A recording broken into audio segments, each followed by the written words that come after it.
we are back again. I'm excited about this one. Hopefully everything works good. We're not having no technical issues anymore. And we can get going. I've been really excited about this chat. This guy has blown my mind so many times, and I know he's going to do it again, so it's going to be good. Invite. Alright, I invited the guest.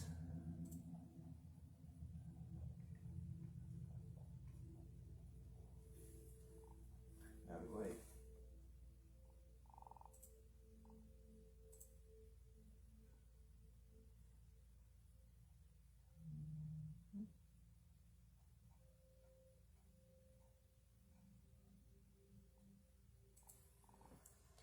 Let's see, trying to get some things worked out.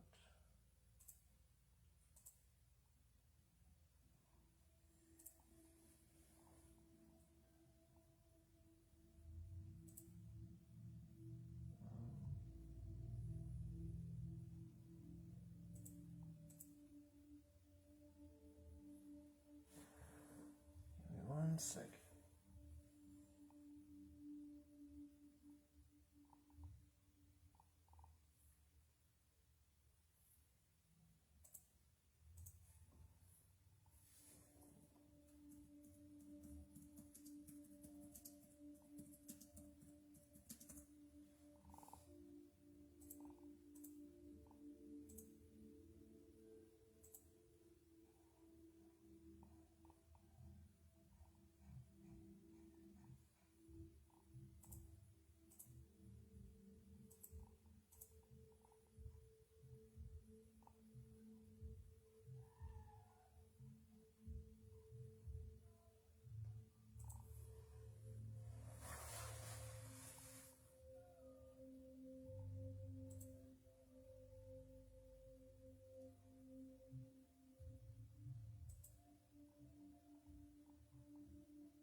Alright, I think we might have it going now.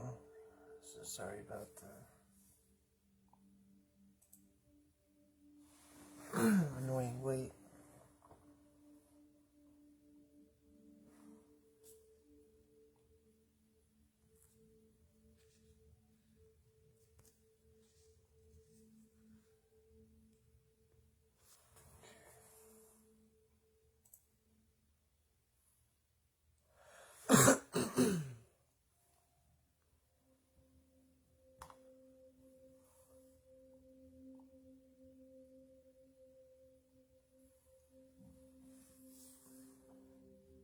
Now we're just waiting on our guests to show up.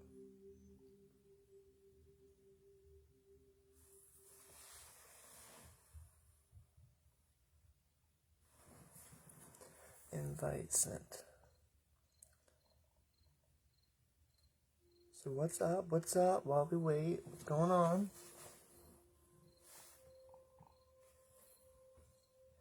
I've been so excited about this one, man, because like I said in the other chats I've been trying to do, like, man, he's blowing my mind. He's going to blow your mind too, probably tonight.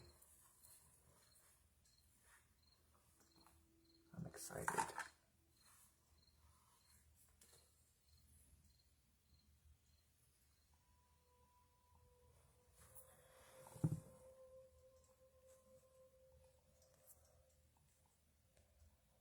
So yeah, now we're just waiting for him to come on.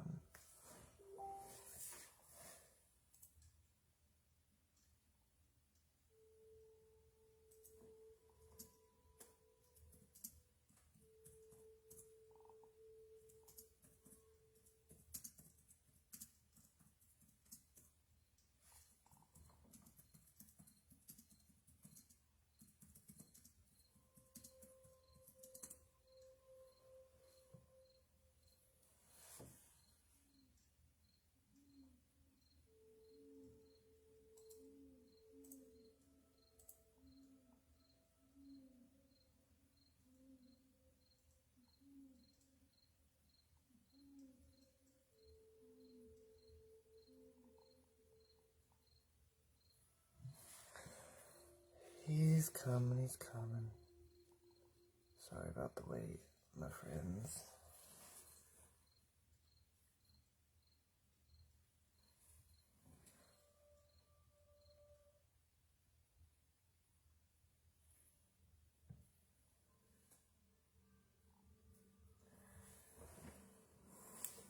Yeah, I'm excited about this one, man. I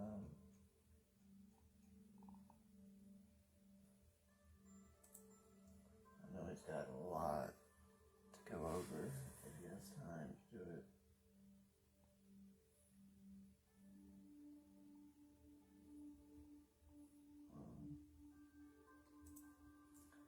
Oh, I'm just seeing your message. Hey, how are you? Me too, chillin', man. Alright. See, I'm not seeing it on my phone where I'm actually recording. I'm only seeing it on the laptop now that I'm viewing it from the laptop also.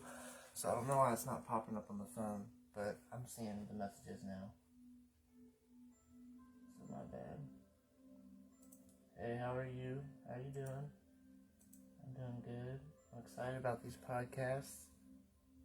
And dude, if you have time one day, if you want to come on here too, you're more than welcome to talk about whatever. That'd be awesome.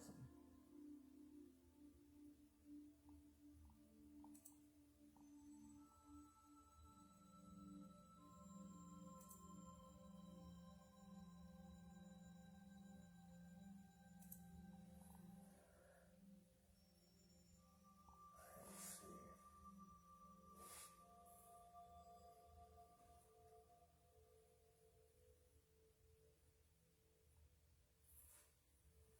Well,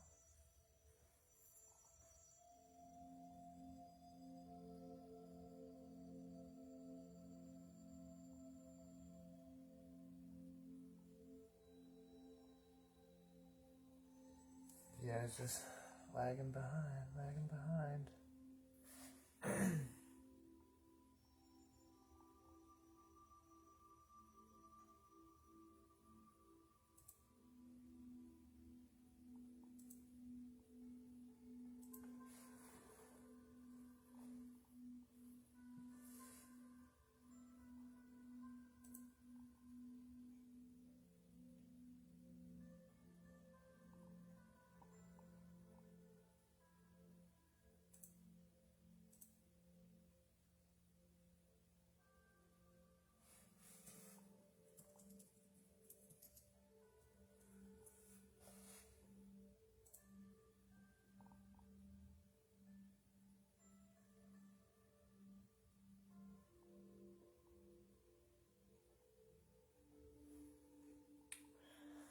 Yeah, again, sorry for the wait. Still waiting on him. I thought he was ready.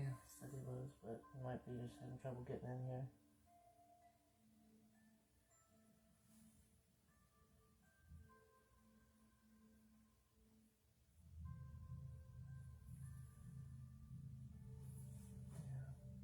We shall see. We will wait. We'll be patient this time.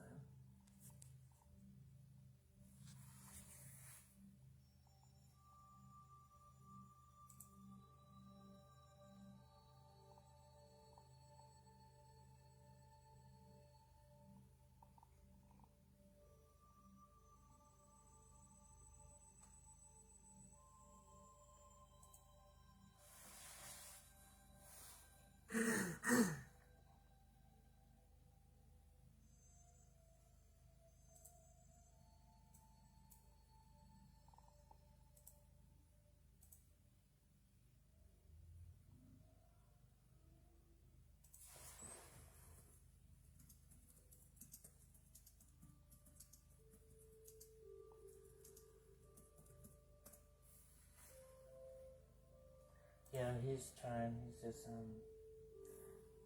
trying to get in.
Alright, will it let you request to join?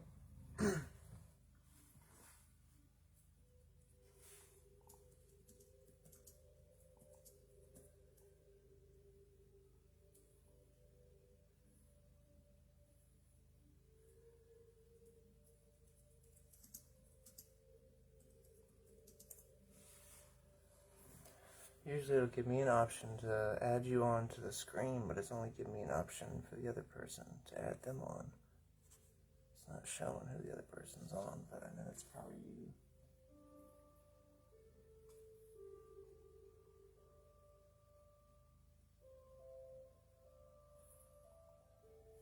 We'll get it.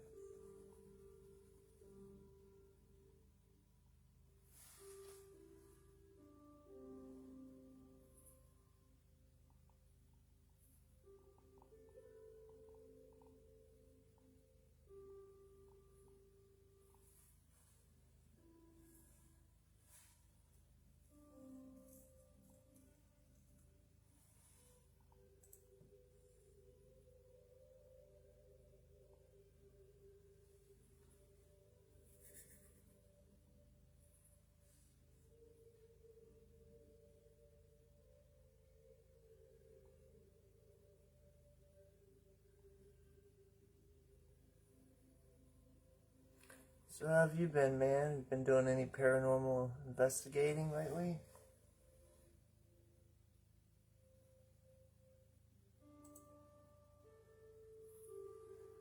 I know you were super into that stuff for a while. I'm just wondering if you're still into it.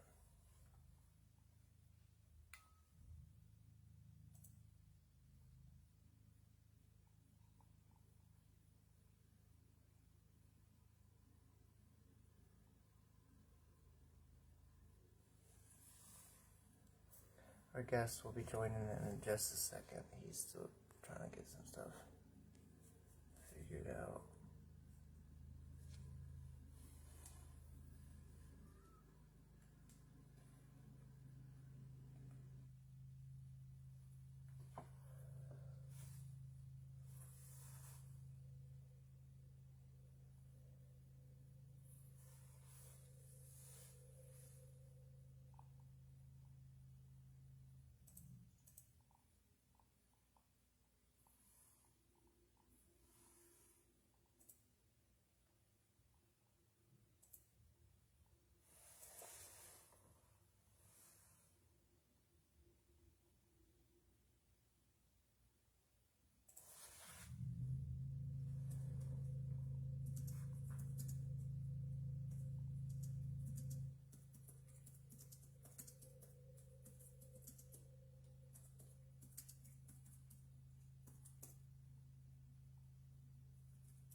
Trying to get it worked out. One second. See, it gives me options to literally invite everybody else viewing onto this chat but him. I don't know why, if it's because he's on the computer or what. But, that's interesting. I don't know what's doing that.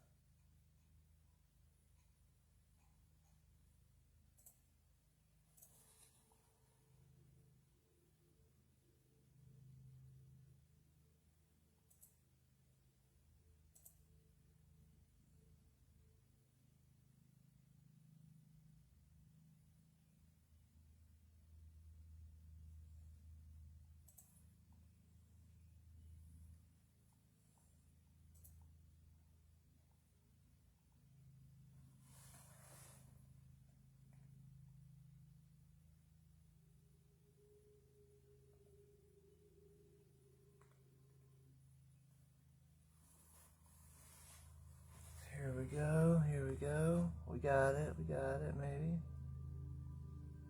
Yeah. Yes. Now we're in business, I think. Oh snap, no. That said you canceled the request. Try to send that again.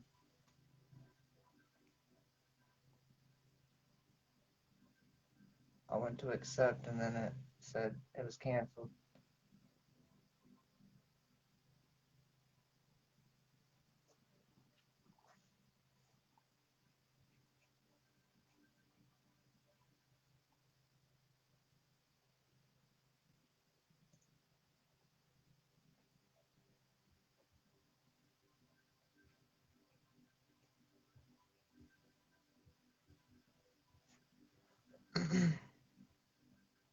What the heck, man?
I'm accepting now. If it'll work, is it adding, add,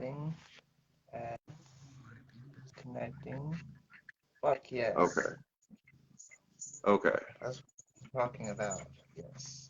Thank you. Sweet. What is going on, man? Hold on, let me flip this around. I'm trying to get this. I got it. Okay, here we go. Are you on the phone? Is that what the issue Yeah, is? I had to do it on the phone. I got it cast to my. Yeah, here we go. Okay. Uh,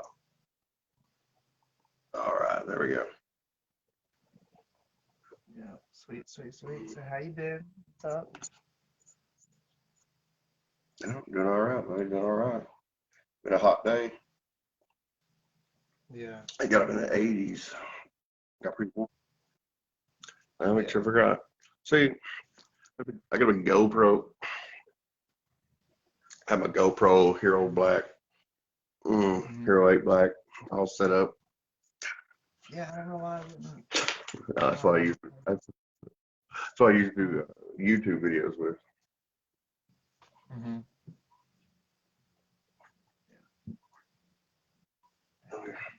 Find someplace to. I just sit it on the laptop.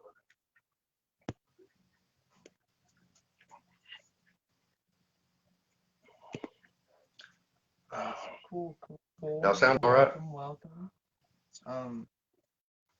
Yeah, I can hear you fine. How's it? Hopefully Okay. they can too. Okay.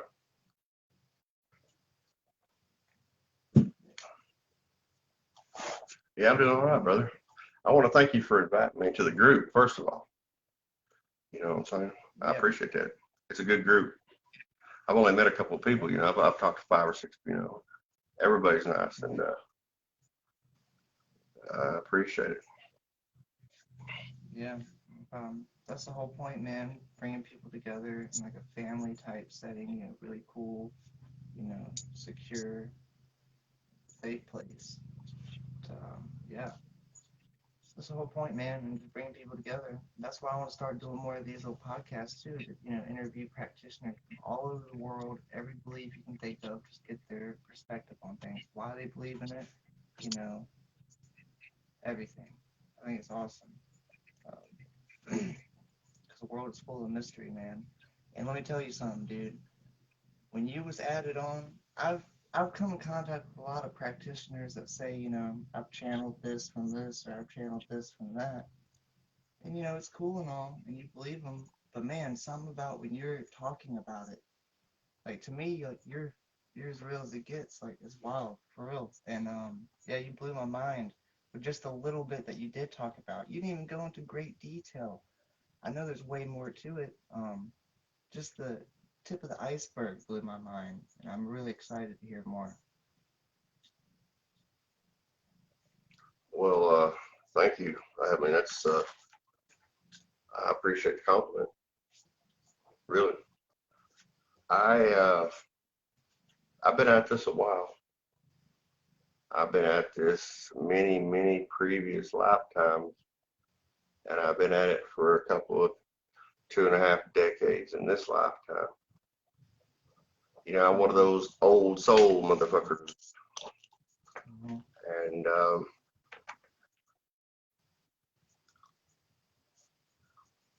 I say left-hand path, I say I've pretty much stuck to it all of my incarnations.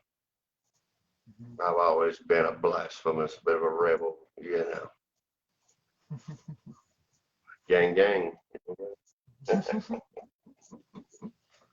Yeah. But yeah, man.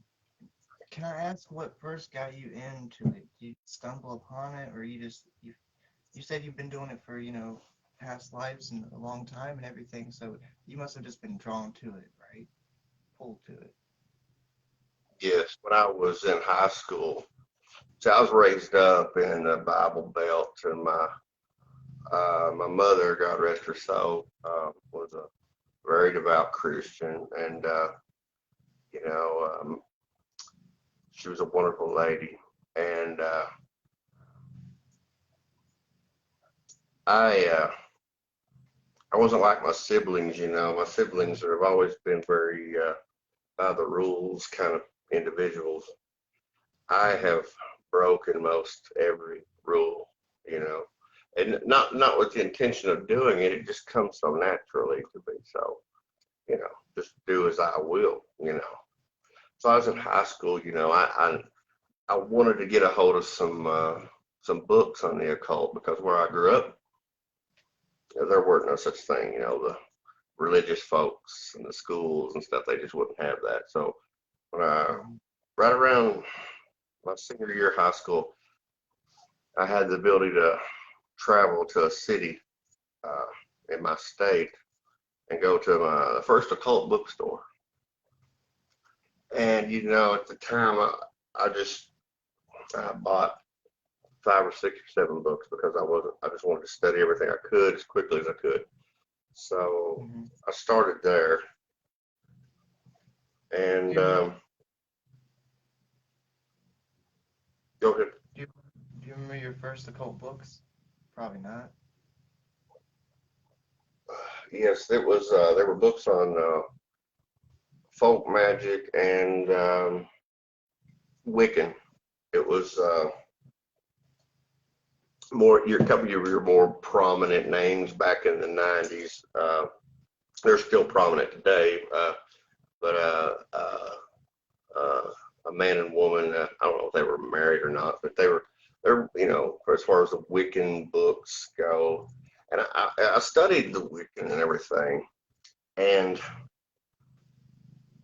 there was more. There was more that it wasn't there. I mean, I appreciated it for what it was, and I respect those practitioners that are in that brotherhood, sisterhood, whatever. But there was more. So it wasn't too long that I came across the books, the Carlos Castaneda books, and on the Toltec Sorcery. Now, I know a lot more about Castaneda. I know a lot more about the Toltec teachings now, and where he kept pretty. He didn't get too far out in exaggeration or adding on things whenever his teacher John was around.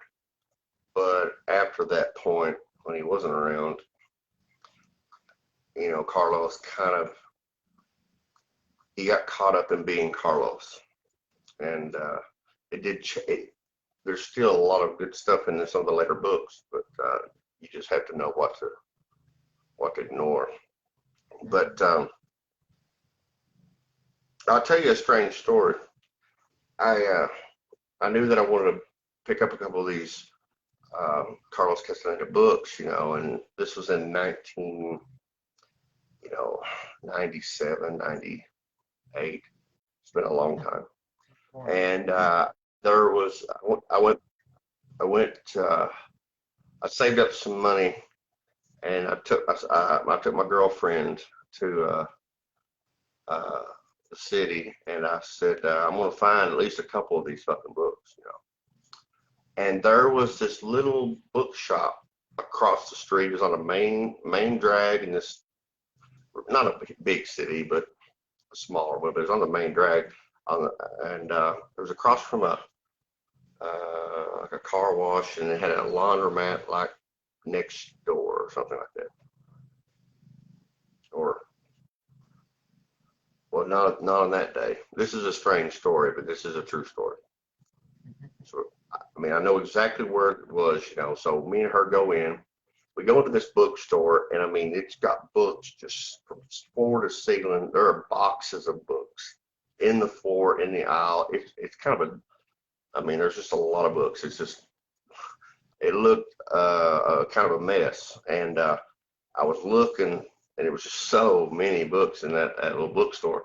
This little old man comes out from a back room, and I saw a sign. It said, it was like a going out of business sale. It had a sign up, but the sign had been up there for a while. And he said, what can I help you? What are you looking for? I said, Carlos Castaneda. He said, back aisle, halfway down on the floor, look in that box. So, this old man, I mean, books everywhere. I mean, you could barely walk. So I go back down, and there was this box, and I pulled out the Teachings of Don Juan, The Yaqui Way of Knowledge, the first book. And then there was A Separate Reality. And then there was Journey to Ixtlan. And then there was, The Eagle's Gift, and The Power of Silence, and The Will of Time. And I was just like, oh my God, they're all here. Every freaking one of those, every one of his books was in that box. So I went up, and I had about 40, maybe 40 something dollars on me, cash. And I went up to the old man, and I said, I don't know if I can, let me get rid of that. Okay. He said, give me, I think he asked for like $24 or something. So I just handed him the cash. Okay. I was so excited. I just couldn't believe it. Every single one of them. And jumped in the car, went and got, burgers and headed home. Well, it was that was like on a Tuesday. So on a Friday, I asked my girlfriend, I was like, you want to go back down? And he might still be open, It said it was going out of business, but it didn't say what day. So we got in the car. We drove back to this town, little city. I went to college there, actually. I went to university there in this city. A couple years later, I went to university there. We pull up, and there's no bookstore there. We get out of the car, and what's there in that building is a dry cleaner's business that had been out of business for looked like a couple or a few years, because there was pipes and plumbing and stuff and I walked across the street to that auto garage thing. I said, hey man, I said, wasn't there a bookstore right there where that freaking closed down dry cleaner looking thing is? He said, man, he goes, seems like a long time ago there was a bookstore there, but it ain't been there for years. Damn. That's true story. And you got your books there, man. Yeah, and for my young mind, from where I was in relationship to knowledge, I got as much as I could get out of those books.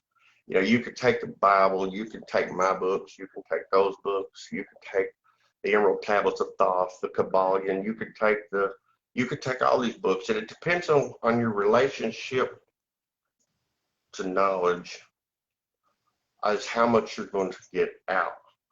Because knowledge, you know, from knowledge comes wisdom, and wisdom is power, you know, and, you know, depending on your relationship of your soul and your awareness and your being, depending on the relationship to knowledge, that determines, you know, the wisdom power ratio kind of thing. And this has to do with, you know, what you can get out of something. Because someone who's it also has to do with, well, it's one and the same thing. You know, I wrote that poem. It's on Facebook, that the king of self-importance. You know, that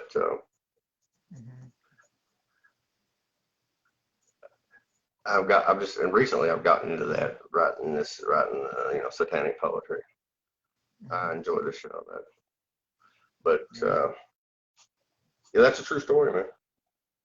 And I got a good, I could get so much out of the books at the time, but then there was a limit at the time.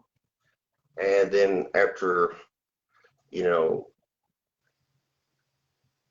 practicing and studying and reading and practicing and taking breaks and reading and practicing, and then, you know, back in 2016, because I had been earlier on, I'd gotten curious about Enochian magic. And basically you know, you could call them your HGA, your holy guardian angel, your daemon, your elders, your spirits, your guides, your higher density consciousness, your oversoul, fractal, source fractal, you know, it's resonating on a higher, you know, higher octave of consciousness, whatever, however you want to stick a label on it, you know. Basically, I've been told, not now, essentially, no, not now, you know. And so I kind of didn't dig too far into it. Well, in about 2016, I got curious about it again, and I got a different response. It was like, oh yeah, it's time. So I started studying the Enochian angelic, you know, studying John Dee and his writings. And at the time, I was progressing with my, like, divination, you know, starting to read tarot, and my divination was getting better, you know. And that's when I really got back into the Enochian side of things. But I get more out of Carlos. I get more out of those Toltec, the things, and I can even, you know, some of his later books, he gets into some, he kind of adds to. I think at a certain point, Carlos was famous enough, and everywhere he went, he was recognized, and, you know, he was a mysterious author, PhD, apprentice to a Native American sorcerer, and he had all this prestige, and he had an entourage, and he had some pretty interesting individuals. And I'm not saying that he didn't have knowledge. I'm not saying that. I'm just saying that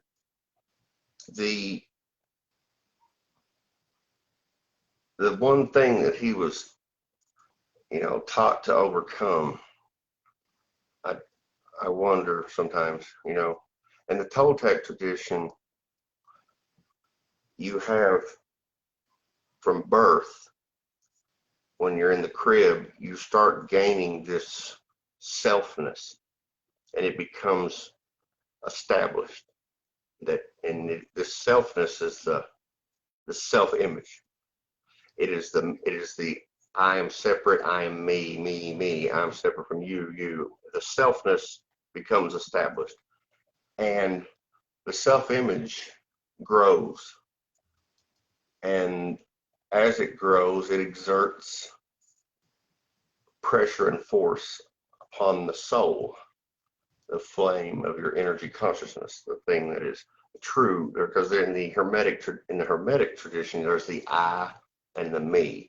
The I is the immortal soul, the flame kindled from the one great flame, and that is what incarnates again and again. The me is the temporary, and it's the self-image. It is, and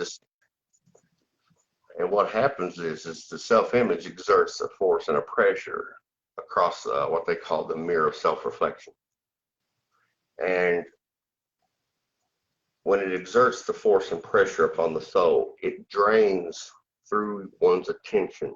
It siphons through the attention the vital energy day by day, day by day. And it's relentless.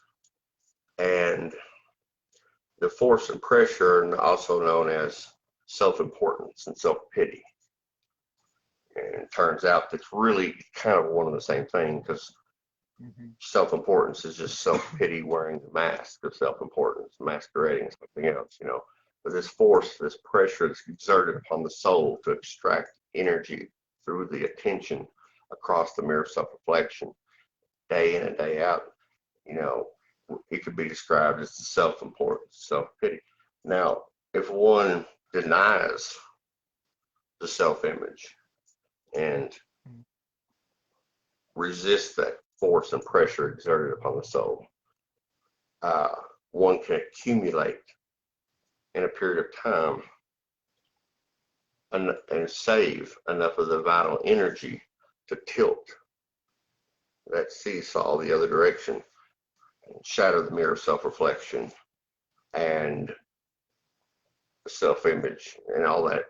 Basically, that form is evaporates, you know, and the sorcerers they would from that point on would have to adopt what's called a controlled folly, which means behaving around other people as though they still were under the effect of self-importance and self-pity, because other humans can sniff that out. So when you don't have the self-image exerting force upon your soul, you move to a place of what's called the place of no pity. And yet the place of no pity is right adjacent to the silent knowledge. You're moving that relationship with silent knowledge. It's coming. You're more accessible. It's not so far away, and you can receive energetic facts. You can receive direct knowing. Your clairvoyance, your manipulation of energy, all these things, you really begin to take off. In the Toltec tradition, until you shatter the mirror of self-reflection, until you've done away with self-importance, self-pity, and basically by shattering the mirror of self-reflection and just dispensing with the self-image, until that happens, technically, no one is an apprentice of Toltec sorcery. That is the first hurdle, and the hurdle that must be overcome to be an apprentice. And then, you know, because it's all the way up until that point, and even further, that it's not that one learns sorcery, it's that one learns to save energy over time. And then, but as one progresses further into it, the definition of sorcery changes, because it's back to what I was talking about, the Bible and the books. A person, depending on the relationship to knowledge, can only get so much out of a book. But this person over here, who has stored up vital, high quality energy, and who does not have the force and pressure being exerted upon them by the self-image, they've done away with that. This individual has a relationship to knowledge that changes the relationship to wisdom and therefore power, because power is wisdom and wisdom is power. Therefore, they can take the same books and they can see and retrieve and perceive 10 times as much out of the same book. And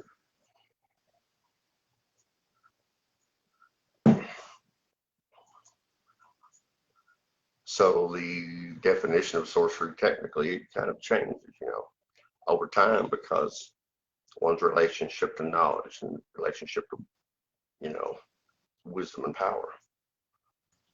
Mm-hmm. Because there can be explanations, there can be things just handed that without the relationship to knowledge and wisdom and power would just be of no use. Because if you have a group that are expending their energy day in and day out, they're being drained by the force exerted by the self-image. They have, whenever the sorcerers, whenever they would officially become apprentices, they would have overcome this obstacle.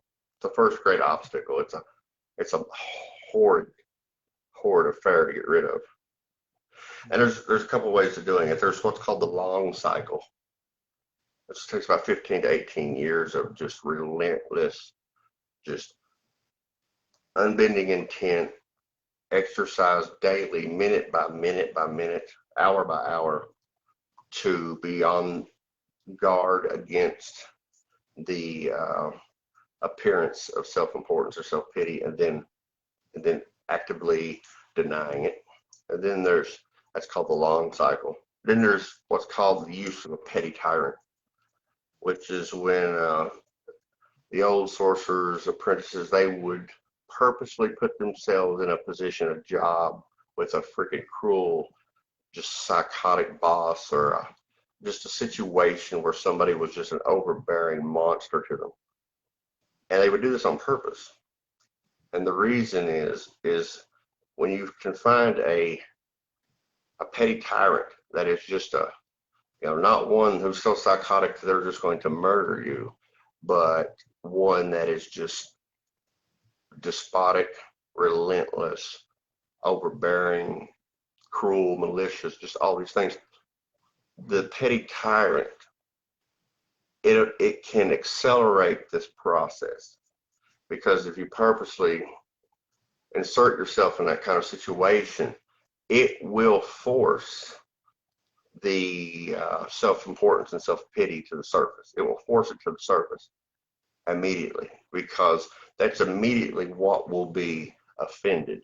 Because the self-image, that's what's offended when somebody mocks someone, makes fun of them, or their temporary incarnation is threatened. They cling. The clinginess to the physical world, the feeling deserving of better conditions, even compassion. People have compassion for other people. The definition of compassion is sympathetic pity. Mm-hmm. That's the Webster's definition in the dictionary. Compassion, sympathetic pity for others' fortune or plight. And even that is self-pity, compassion for others. Because whenever the self-image is dealt with and done away with, you exist in a place of what's called ruthlessness. And you have no compassion, not even for yourself. Not even for yourself. No others, not even for yourself. So it's a place of no pity. It is what they call a state of ruthless sobriety. And the sorcerers of a long time ago, they would have to pretend with controlled folly around other people. They would pretend to be offended, pretend to be embarrassed, pretend to be afraid. That way no other people caught on that they were an entirely different creature. Mm-hmm. Because the mob of humans they don't take too kindly. It's almost as if an NPC group Um, doxing will occur if they detect an individual. Yeah, yeah. So they would practice controlled folly. They would behave as like everybody else, you know.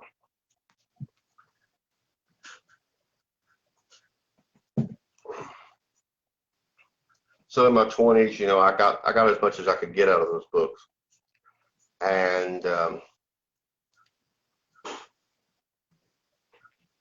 I kind of give them a rest for a little while, you know. 2016, I got into the Enochian, and I was more interested in the language than I was. I mean, angelic magic can be very, very elaborate. I use sigil magic. I do ritual magic. I don't. I'd rather be barefoot out in the middle of a quiet place on a hill than I would in a fancy, elaborate studio or wearing.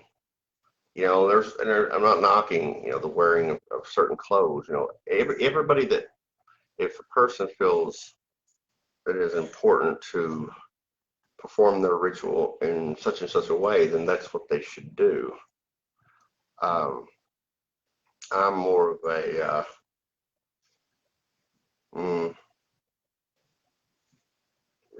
ritual naturalist, you know.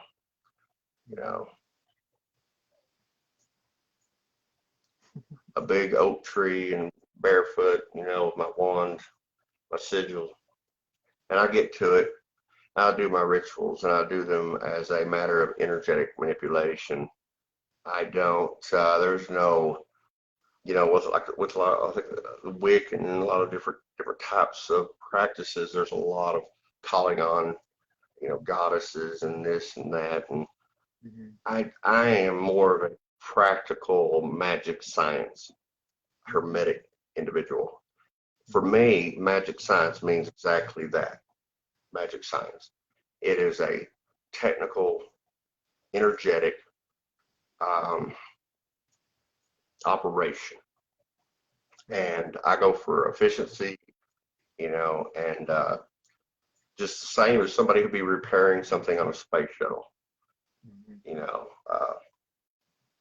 I've even written some stuff that sounds like something that would be written for repairing something on a space shuttle. But for me, you know, the gnosis that, you know, it's been described to me. You know, I've had conversations with, you know, more than a few angels. Of course, they aren't big conversationalists, but they can sure, they can sure stick a conversation directly in your head, you know, in an instant. But the gnosis that was shown to me, told to me, given to me, I put in the first book I published. I think I published that one back in 2018. Yeah, Language of Angels. I've since updated it. I went back and added about 15, 16 pages. And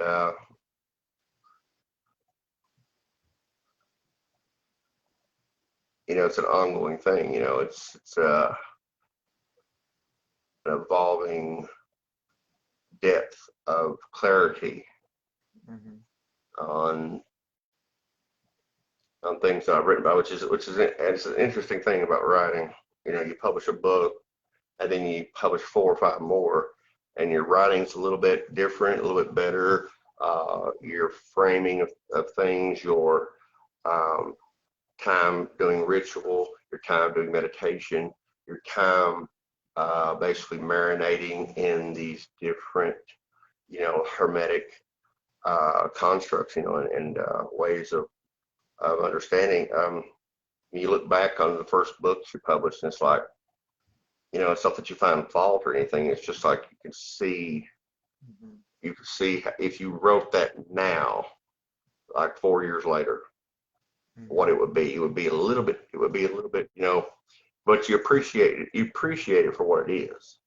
You know, especially with your first book. You know, can't beat yourself up too bad. And besides, when I was working on my first books, I was given 6 angels to work with, and I would do a Sony evocation, you know, and there was 6 in a list, and this one, and then the next one, and then the next one, and the next one. It wasn't like a specific time. It was just whenever I needed, or you know, or I would, yeah. So it had to go in that row, you know. Now for the first book, there was a lot of involvement, uh, and part of the second book, the grimoire, part of the second book was files and portions that did not go into the first book. So there was still involvement in the second book. By the time I got to the third book, once I was basically told what it was going to be about, which I thought was really great, really interesting. King of Princes, the third book. They were basically like, "Ah, you got this, you know. You know, holler if you need something, but you're good. Just get it done, you know." And there was always a.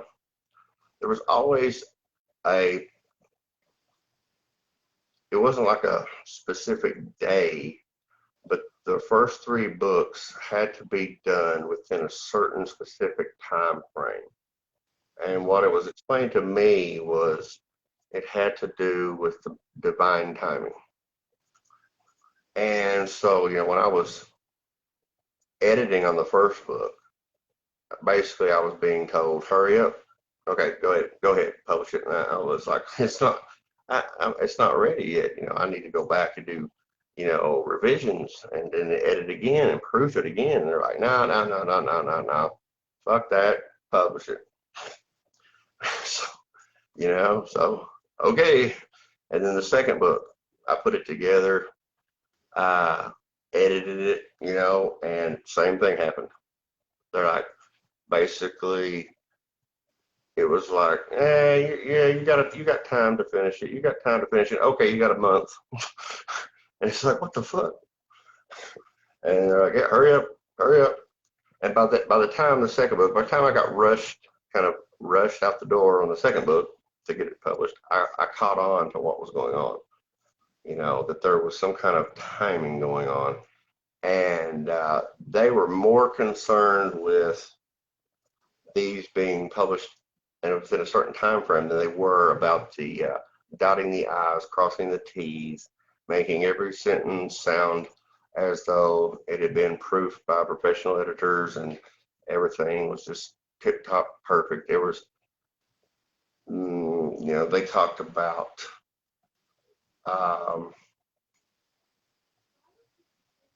timing and content in a way, not content, but you know, what's in those first 3 books.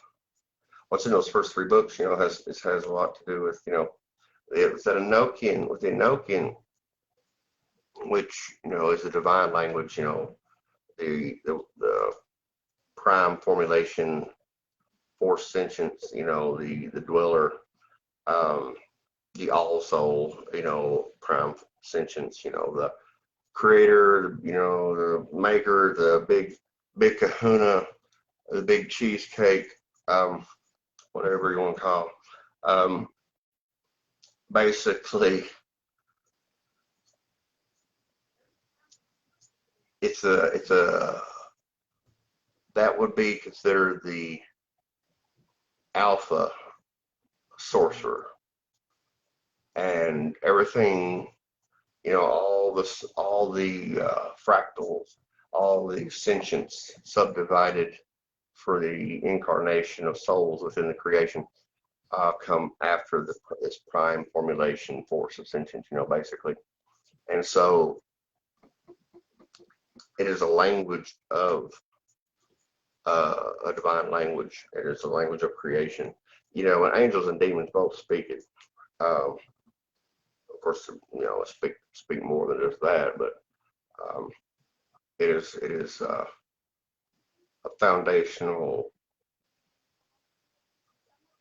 portion of the perpetual genesis of the matrix construct. So speaking it has a immediate effect. I mean, if a person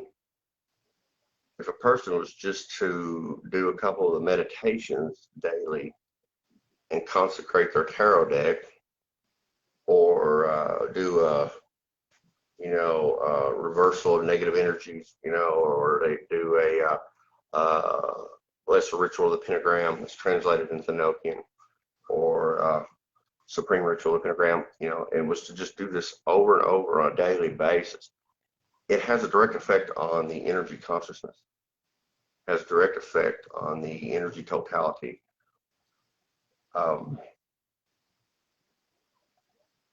And that's not even, you know, moving into, you know, doing the, you know, the chakra work, clearing blockages, or invoking planetary energy, or invoking energy of elder spirits, the Toltec Nagualism.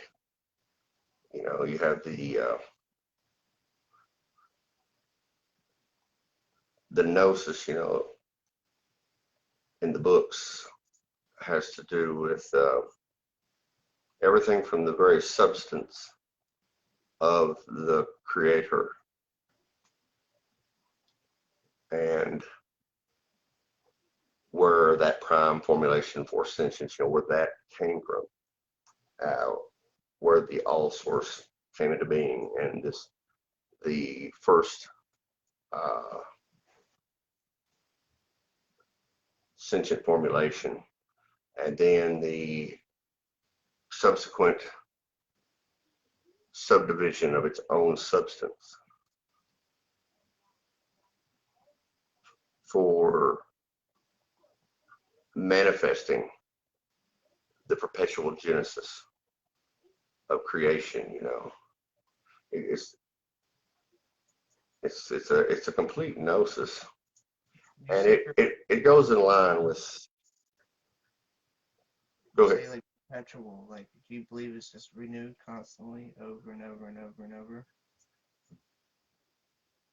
Yeah, the other day I was pondering about writing something about lightning bugs. You ever seen lightning bugs? Mm-hmm. Lightning bugs will glow in the evening time over a field. You'll see lightning bugs glow and they fade away, and they glow and they fade away. Mm-hmm. Well, if you imagine those are like incarnations. So imagine that every time it glows, that's an incarnation, and then it dies. That incarnate dies, and then over here, and then there it glows again, but it's moved a little bit. You know, Mm-hmm. all these lightning bugs glowing, going. Okay, the energy consciousness that is temporarily incarnate is glowing. You know, and it's within the perpetual genesis. It is actually upon each of those glowing lightning bugs that the perpetual genesis creation is actually established. And even though some of them will die and fade, others come and take their place. And so there's always an amount of glowing incarnates, and the collective dreamscape matrix reality is actually assembled on the chakras of each incarnate being. So each individual soul, their energy consciousness, it is dispersed across 7 densities, the 7 chakras, the 7 bands of the energy body. It's the same. You're talking about the same thing, but 3 different ways. There is an intercept occurring. There is the generation energy, which is the rehikile inole, and then there is the energy consciousness, the inole rukulse.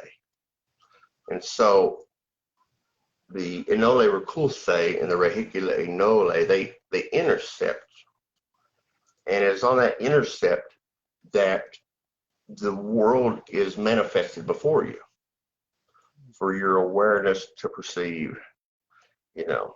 And it is collectively through the myriad of incarnations that happen to be uh, upon a form, an avatar.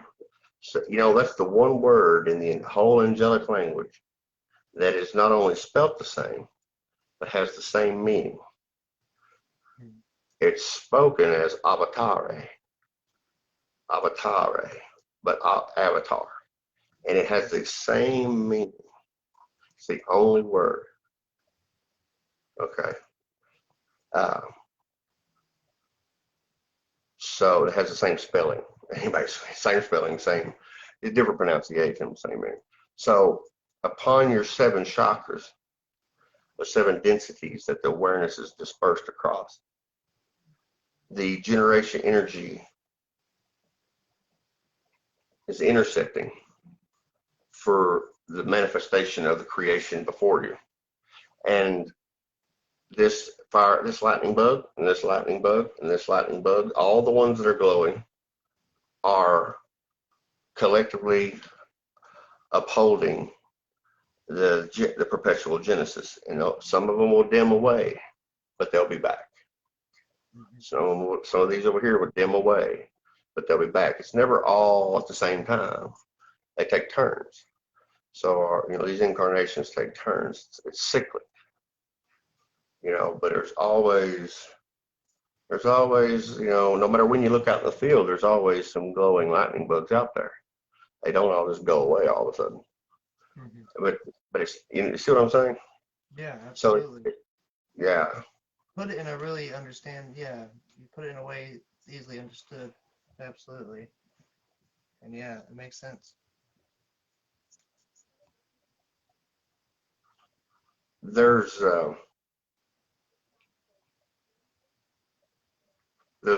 if you know, different people have different ways they the way they refer to a supreme you know, creator, maker, out, you know, in the yeah. I mean, there's people have a different. Some people don't even really like to acknowledge, but that's just where they're at on their journey. Because, you know, the fact is the all source has a prime formulation sentience, which is the, you know, like in the angelic, the word iade, order of orders, God of order, God of justice. Those are kind of interpretations on the word. It means order of orders, and it goes kind of with the L, first of firsts, and it goes, and you have different Enochian words. You have a Zivital, creator. You have Zotus Vizi, which is possessor of the 4 forces of the all source. And you have One, O-N-E, One. One is the prime formulation force sentience. These are all descriptions of the maker, creator, dweller, alpha. Bue Done Il Parte, the first flame. Now, with a technical term like the first flame, you would have to have the second flames to technically be the first flame. So it was only upon the creation of the second flames that the description or title of the first flame makes any sense. You know, if you're all alone and you haven't created any offspring, any scions, any fractals for, you know, individual identity other than yourself, then you can't be you're not the first. As soon as you create the second flames, you know, then you become the first. And so, in the Enochian, there's this, the substance of the maker is made up of 4 fundamental forces, and it's Oze, Ise, Ute, Ave. And that one image that I don't know if I can. I don't know. See here. I think I can do it. Let's see. Not sure if I can. Let me. I'll just stick it. I'll just stick it in the room. Oh, this. If everybody can see the room.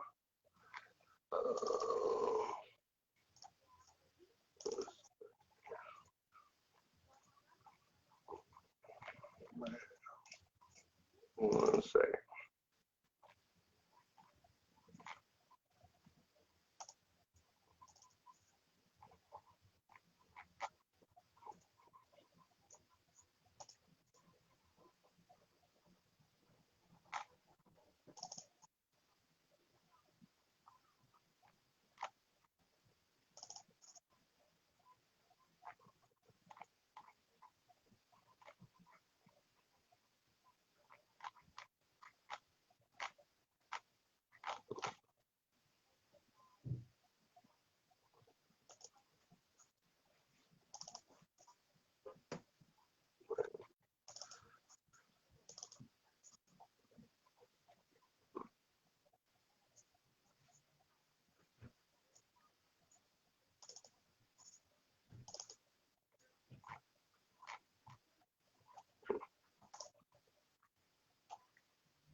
Let's see.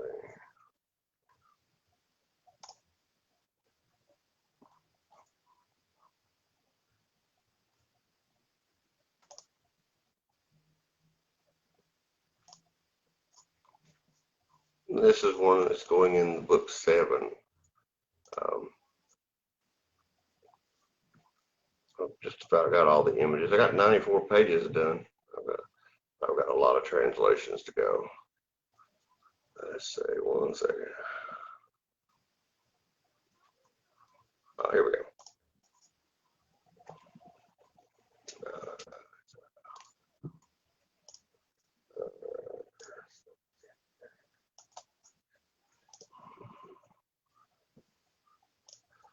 That image, I stuck it in the room, yeah.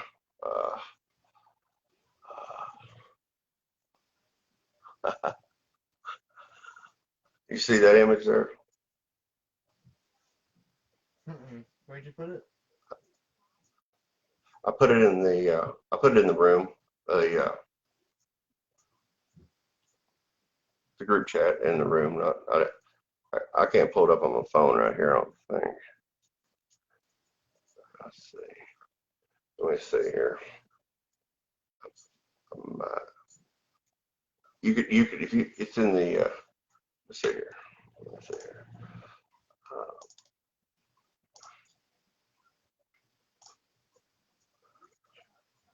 You can share it in here. I don't want to mess with this phone too much.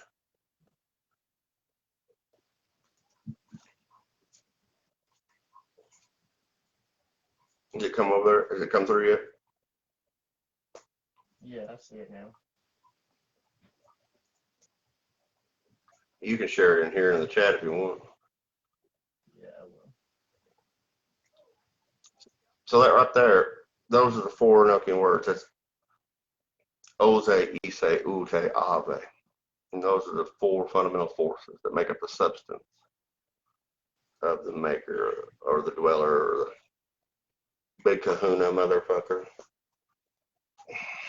But no, we get along just fine. I don't have any animosity, actually. I'm pretty loyal, actually. But now, see, there's the, I have, let's see here. Let me see. They scattered out so much.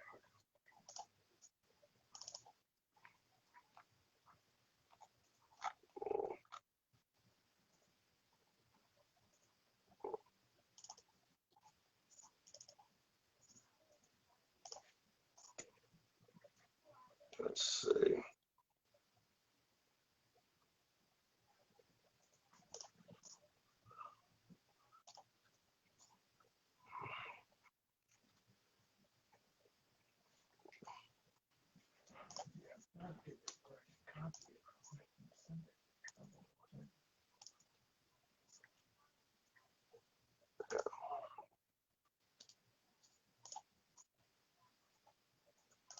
I sent 2 more there. Now, the one is the 3 pillars, and the other one is the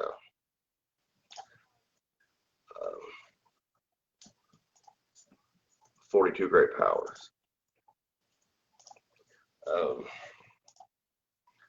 This gets pretty deep into the gnosis. This gets pretty deep into the Enochian gnosis. I mean, this is getting down into the. So that one is called the Trot of Meta, or the tool of the unfolding self-aware source that is, simultaneously experiencing the perpetual genesis and is also the source of its manifestation. So the generation energy and the energy consciousness, they originate from the all source.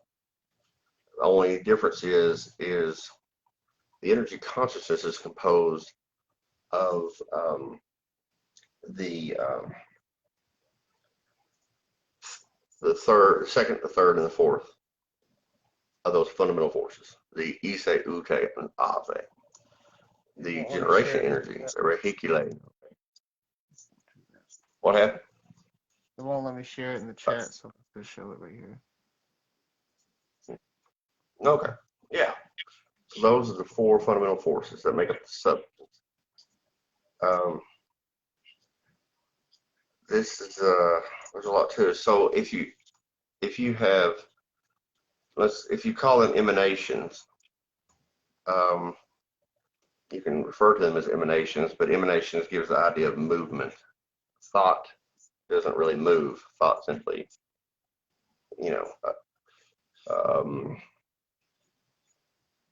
it goes from existence into being. So from the whole idea of emanations, it basically has to do with existence and versus being.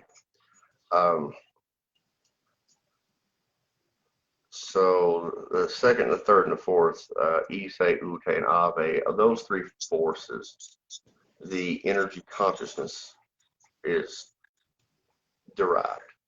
And from the first, and the third, and the fourth, Ise, and then Ute and Ave, Oze, which is the first, and then Ute, Ave. So first, third, and fourth. This is from where the generation energy is derived. So the energy consciousness is the second, third, and fourth, Ise, Ute, and Ave. And now, all 4 of them have their origination from the prime sentience and the all source of the one source, the abode of the one source, Now those right there, the Trot of Meta, the 42 great powers. The 42 great powers exist whenever the 4 fundamental forces are together. The dweller or the maker or creator is composed of its very substance is the 4 fundamental forces. So it possesses and has the essence of its very aspect, energy, and power is it includes the presence of these 42 great powers. And there's 7 named in each one of those sigils. That's 42 names. The 42 great powers to name. That's 42 names. Now, within the perpetual Genesis creation, the 4 fundamental forces are brought together again as the generation energy and energy consciousness intercepts upon each individual avatar for their temporary incarnation on each lightning bug. and all the lightning bugs together that are glowing are upholding and sustaining the manifest matrix reality. So the 42 great powers are there, but the octave of density of consciousness for accessing or having a relationship with those 42 great powers is a step removed, let's say. But you know, just like if there were things that were within the very midst of everybody in North America, but they were walking right around it, but nobody could see it or touch it. You know, even though it's there, it's not accessible. You know, unless certain conditions or requirements are met. And that would be the activation, the Merkaba Shekinah activation, dying resurrection of Lucifer, who has imprinted upon his soul the essence of the, you know, presence of the signature of the dweller upon the soul. So you know, that gets into the whole Luciferian Gnosticism. You know, that gets into the prophecy of the things to come and explanations on other prophetic texts and holy books.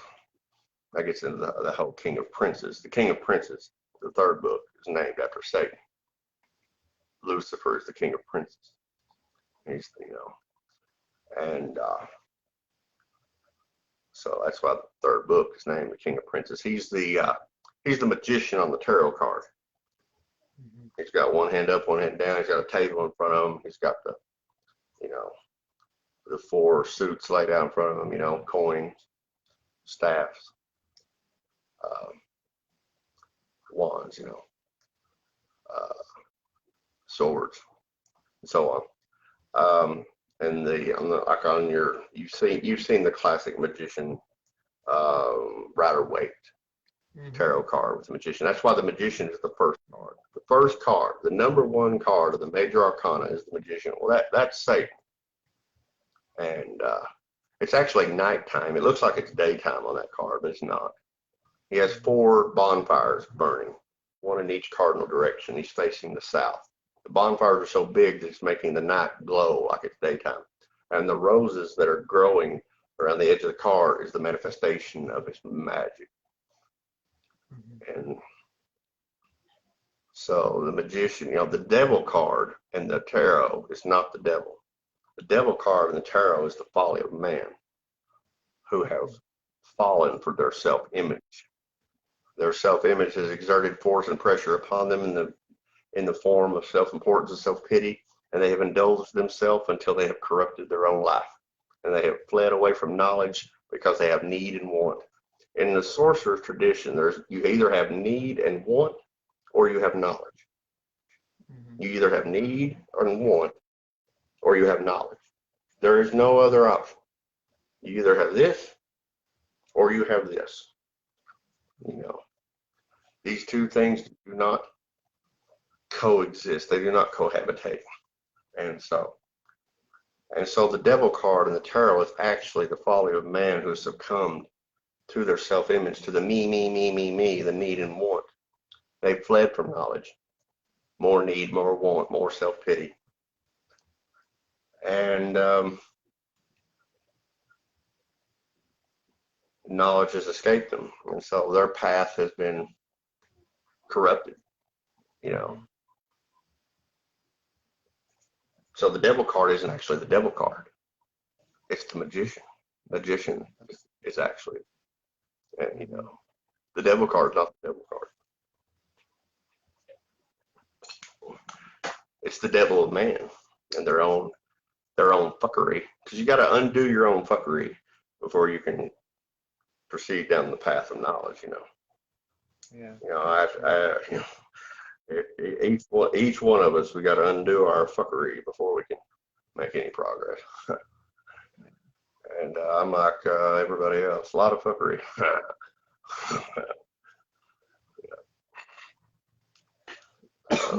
The other image, I don't know if you could show the other image, the three pillars. Can you show that image on the screen?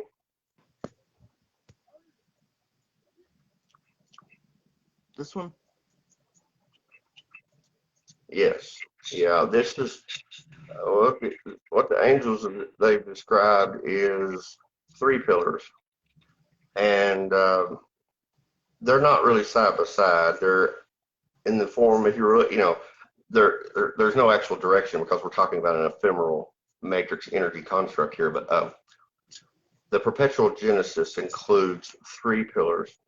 You could think of them as a form of a triangle if you wanted to, but it's really not relevant.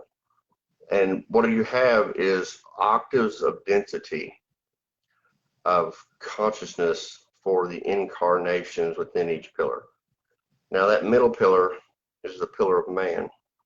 Each pillar holds a mold, and actually it's the elder spirits that the emanation is throughput. So the energy consciousness is throughput. The Toltec Gahe elder spirits, and they hold the mold of that pillar. In this middle pillar, you have the mold of man, and so that middle pillar is the middle octave density. And to the right, you have the angelic, or the Elohim, and then you have the one to the left, which is the demon, which is the Utizai. And they each have a mold. And whether energy consciousness is, it's put to each pillar, it passes through the elder spirits that over. Basically, these are like arch elder spirit. You have the Zotuzene, Lesiru, Tolokegahe, and then there's one per each pillar. And that's sometimes referred to as a star. And then each star has 7 rays. Those are the Hanukohe, Lesiru, Tolokegahe. So you have 1 star for each pillar, and you have 7 rays for each pillar. The energy consciousness throughput these elder spirits, and they hold the form for each pillar. On the generation energy side, the Re Hikile Nole, it goes through 9 monade elder spirits, and then it goes through the 4 Hovine creatures, the Robum Homisle O Munoe Hovine Tolokegahe. So these are like semi-sentient formulations. These elder spirits don't have souls like incarnate energy consciousness within the pillar. So they don't have a point of view. Even an angel has a point of view. Much like a human in the middle pillar has a point of view. And with evocation summonings, this has to do with correspondence between the pillars. And recently, I just published an article and put up a couple of videos on a triad communion summoning evocation, and it has to do with summoning an angel and a demon simultaneously, and using sigil magic to leverage kind of force between the pillars to magnify other energy workings that you may be doing in your ritual practice.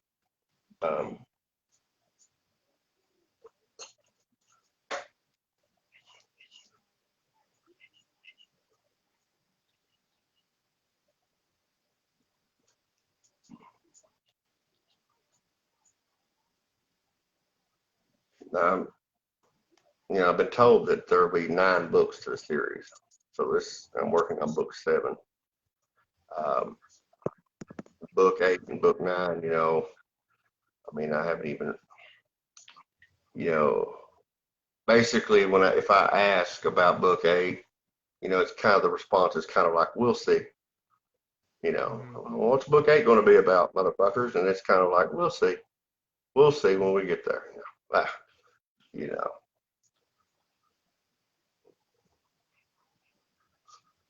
yeah. So can I ask you, with your sigil work? Can I ask about your sigil work? Like how you go about creating and crafting them? Yeah, I use I showed you the base 10, which is okay, so it's the circle with the 9 at the top, and it goes 1, 2, 3, 4, 5, 6, 7, 8, and back around to the top. This is like the basic. You don't have to write those numbers down, but you make your sigil seal, and then you take your native language and you translate the words into the angelic language. And then you use the numer key to give you the number sequence. Starting at the center of the circle, right in the middle, you'll go to the first number, and then to the next number, and to the next, and to the next, and to the next. And you can overlay multiple words. You can do inculcations. You can do names of entities. You can do so like in the triad communion summoning, you've got a red and a black and a white candle, and you have a sigil with your name on it. You have a sigil with the angel's name and a sigil with the demon's name, and then you have a great sigil which has 3 very specific words on it, and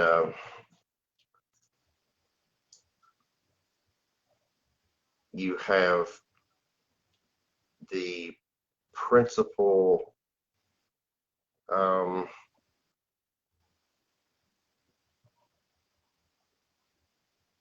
endeavor, let's say, for leveraging between the pillars. And it's through this communion, this correspondence, that the working is made available. And you actually do it's basically a summoning of yourself. You're summoning yourself. You're evoking yourself forward. You're doing an evocation. It's kind of like a Zoom call, where you start the call. So you kind of boom, you put yourself out there, and then you invite in your coworkers or your associates, and they come in on the call in a sense. So you do a meditation, you cast your circle, and there's a secondary circle. And the secondary circle, a circle is like a sphere. It's not really a circle on the ground, it's a sphere. It's all the way around you. The secondary circle, it's not anything about protection from anything dangerous. It has to do with a fortification of a fulcrum point. If you think about a fulcrum, you have a lever. A lever has a fulcrum. And that's where the actual, that's where the pivot point is. So you have a lever, and it has a fulcrum, and you press down on this, and then the work occurs on the other end. But it has that fulcrum point.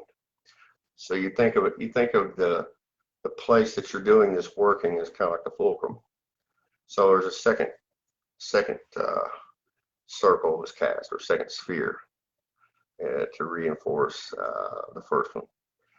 And then you do a meditation, and then you do the summoning of yourself forward. You're evoking yourself for the purpose of the working, and you light the black candle, and I burn the sigil, and then you do the summoning of the angel, and you light the white candle, you burn that sigil, and you do the summoning of the demon on the red candle, and you burn that sigil, and you go and you proceed from there. You do the there's 3 words.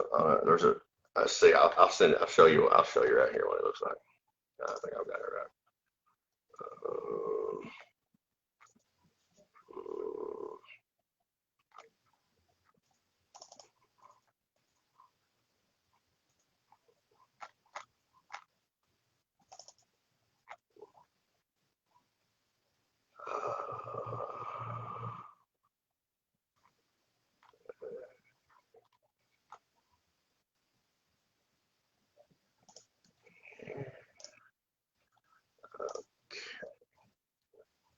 That one right there.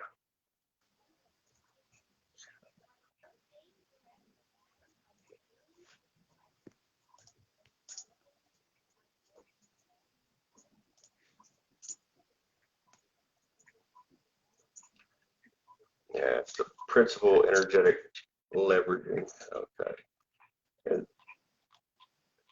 And this is basically like, this is what initiates the working. There's more than one thing that could be done with the now this one. Let's see, this one right here. Let's see.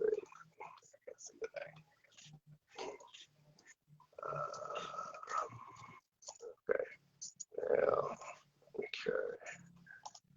Let's see.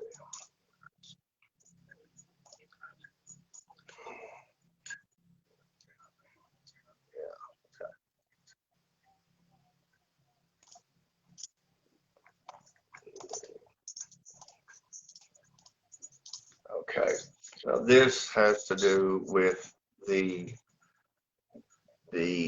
purpose and the goal of the triad communion summoning. Of course, this one can alter based depending on what it is and the purpose, the purpose behind this working, But the sigil for oneself, the angel, the demon, depending on, of course, different angel, different demon name, the sigil would look slightly, of course, look different.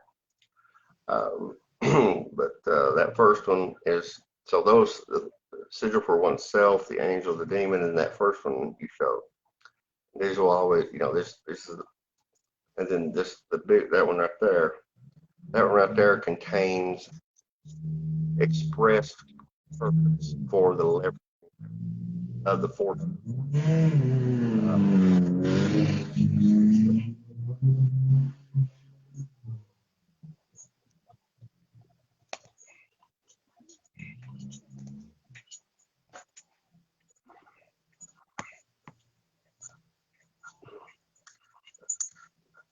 In the article I published, in the videos I put up, there's I give an angel and a demon. I give their Enochian names, and these two in particular are familiar with this kind of energetic manipulation. And the first time someone was, if they were to use this, those would be the two they'd want to go to the first time.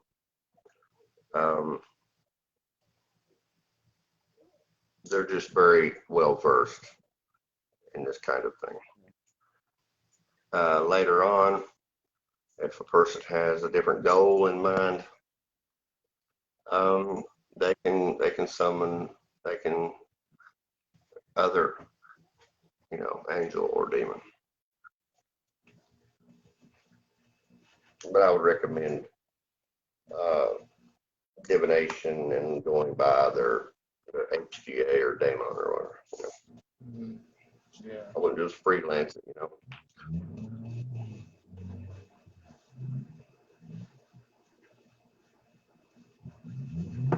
So you do ritual a lot?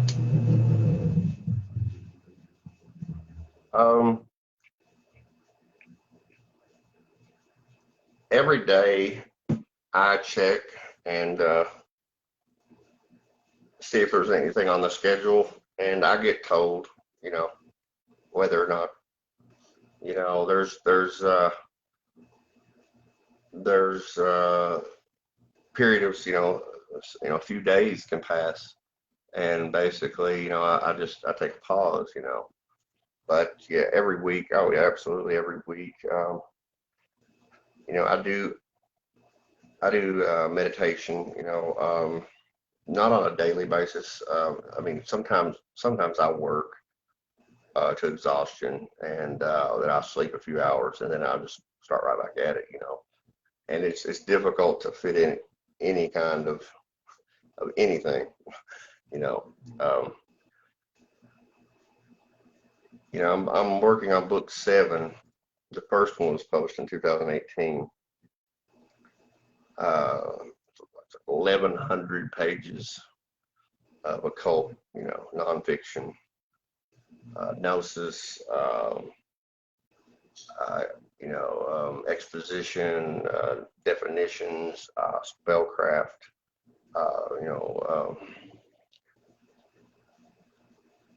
it's a lot. It's a lot in that period of time, and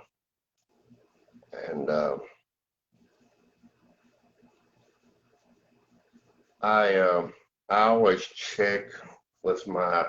I use the term HGA, but daemon. I mean, it's basically the fractal sentient portion that exists outside of the perpetual genesis, beyond the veil. So only a portion of that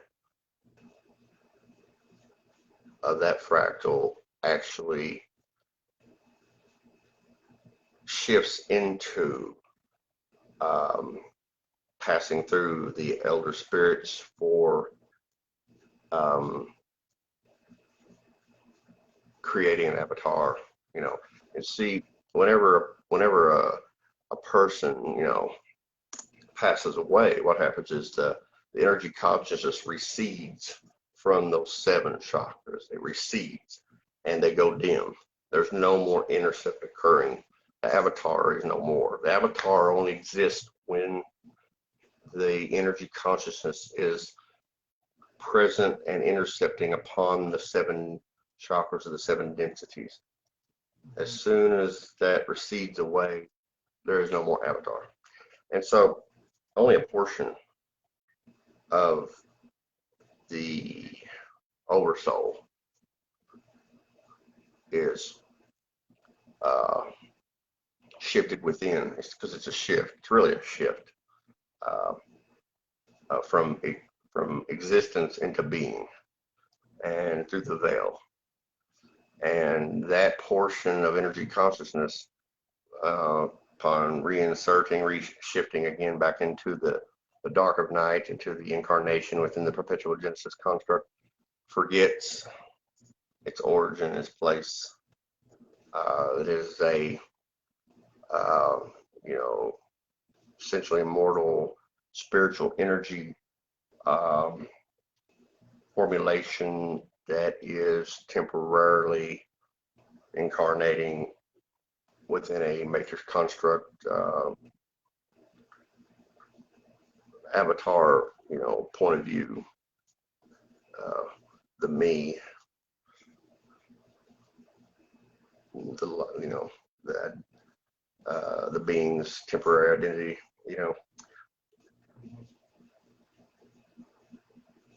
in the Emerald Tablets, it talks about the importance of reminding for the remembering of the true nature of the flame. The flame is the energy consciousness, the Enole Recurse. You know, it's kindled from the great flame. Because the soul remembers. Soul remembers, and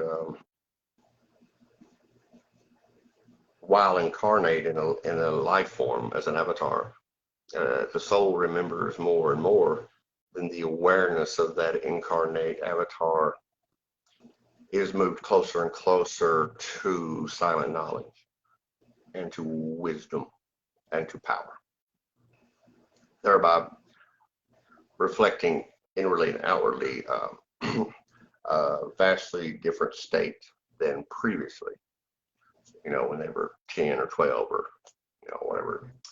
And therefore you have these things they call, you know, manifestation, law of attraction, and all these things. The outward reflect inward, you know.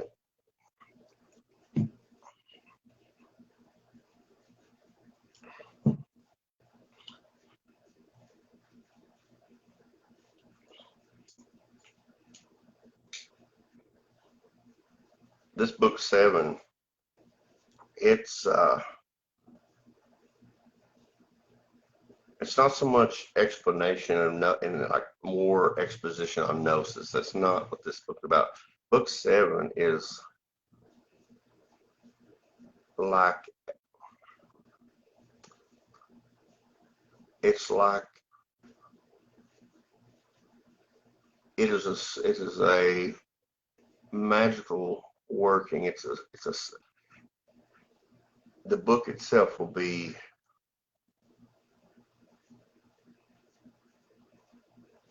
like a keyway or a door laying on a table. It still possesses a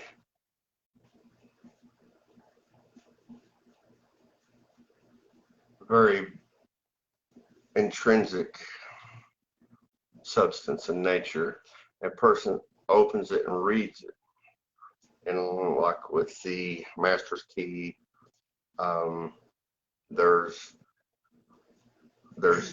inculcations, there's inculcations within the book in different spots, and then there's a large section that has, it's line by line.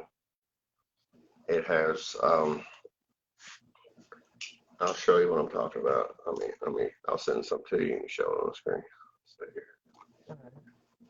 Well, real quick, a quick question from somebody viewing. You know, in your opinion, do you think Enochian magic is like probably one of the most powerful or effective forms of magic? Would you say it's got a pretty solid foundation and everything? Enochian magic, the reason it has such potency, and it is potent, is because it is using the language of God. So, you know, God's sorcery utilizes, and God's sorcery includes God's language, the divine language. The reason Enochian magic has potency and can have tremendous effect on the energy workings of a person who is knowledgeable in what they're going after, is because they're utilizing the language. It's the language. So yes, it definitely does. So this is like, you know, our soul asleep within the world dream. Vise, zize, zilole, zue givole vue, nous osavie utu vue. So, you know, it's line by line. And there's, you know, this, if you've read the Emerald Tablets, it'll have a flavor kind of like that. It'll have because it will go through speaking upon the all source, speaking upon the creation, speaking upon the incarnation, speaking upon, the emanations and the forces and the energy involved. And like I said, there's inculcations. Now, with every book up until this one, an inculcation comes with an enunciation assist underneath it to help you speak it, to help you sound it out, So like in book 1 through 5, 1 through 6, there will be an invocation, and underneath it would be like, enunciation. So it'll help you say it, help you sound it out. But now this book 7 will not have that. Book 7, you're all on your own, because if a person has read other books and has studied them, to an effective degree, then they won't require an enunciation assist in this. So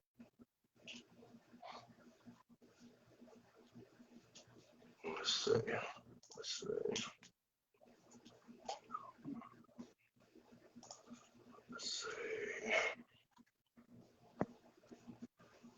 Let me find. There's some good ones. Here's one. Yeah, show this one here. So there's like 50 some pages. There's like 50 some pages.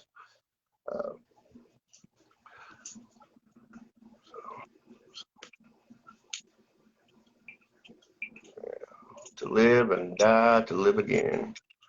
Nize hutoe ode. Viegie nize hutoe hiboe. Yeah. So. Holy shit. Dang. Man.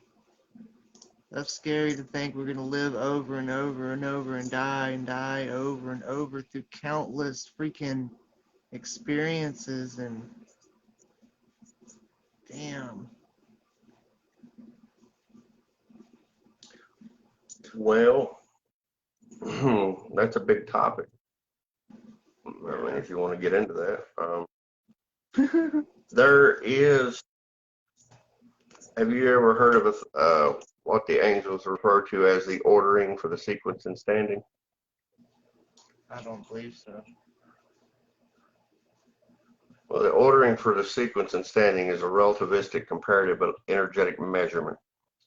So, if you have, the way they describe it is that the different, some people call them ages of man. The Hopi talk about this as we're approaching the end of the 4th age, and the next will be the 5th age.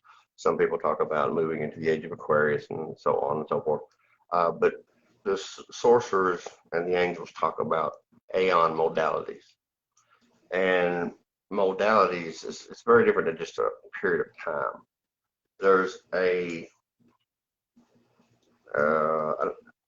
an octave shift in the collective density of the energy consciousness that is manifest within the pillar, within the perpetual Genesis. So they talk about branches, and then in the Enochian it's lilonane, the branches. And so you have energy consciousness that branched, like in the first aeon modality, the first age. A number of souls incarnate, and then a larger number, and a larger number, and then it went back down, and for the ninth branching in that aeon modality in that age finished up same number as the first. So it went from, you're talking about 929, and it goes up to like 27,000 and 29,000 and 31,000. Then it goes, back down, 29, 27,000, back down to 929. In the second age of man, you had a repeat of the 9 branches of incarnate. So it's like groups, And then the third age. But now the fourth age that we're in is a bit different. It's a larger number of branches, but a set number of souls incarnating in each branch. The last one occurring in 1978, in that you want to focus kind of on a date. In the Holy Kabbalah, it talks about the return of the King of Princes whenever the last of the souls branched incarnate. Whenever the last of the souls, the young souls, that's why there is a significance to the old soul. And the Holy Kabbalah talks about when the last ones, the youngest of the souls branched, then it would be time for the arrival of the King of Princes. Now, that gets in again the Luciferian and cosmic Luciferian gnosis. The ordering for the sequence and standing. So you have the old souls, the oldest souls that branched in and incarnated the first age, long time ago, and again and again and again throughout so many lifetimes, so many fucking lifetimes.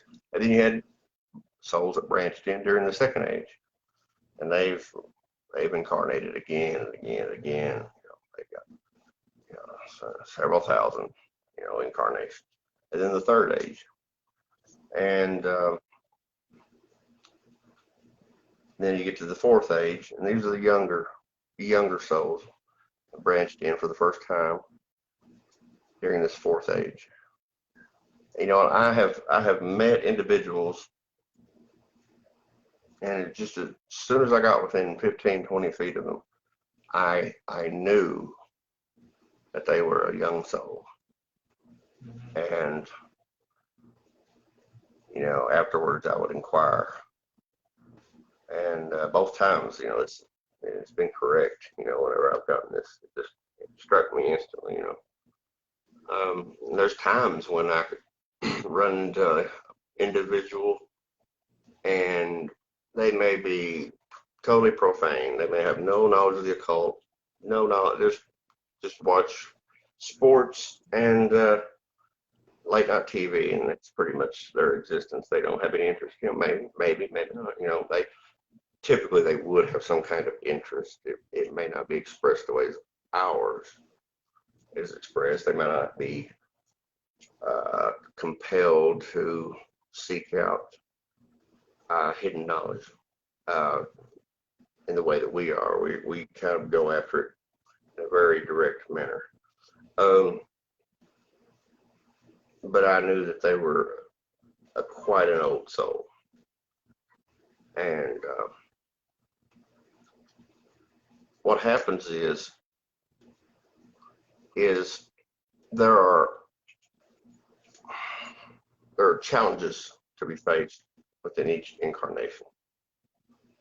And if one overcomes one of these obstacles or challenges, it leaves a signature. It leaves a signature in a way. It's that the older soul the signature is on the older soul.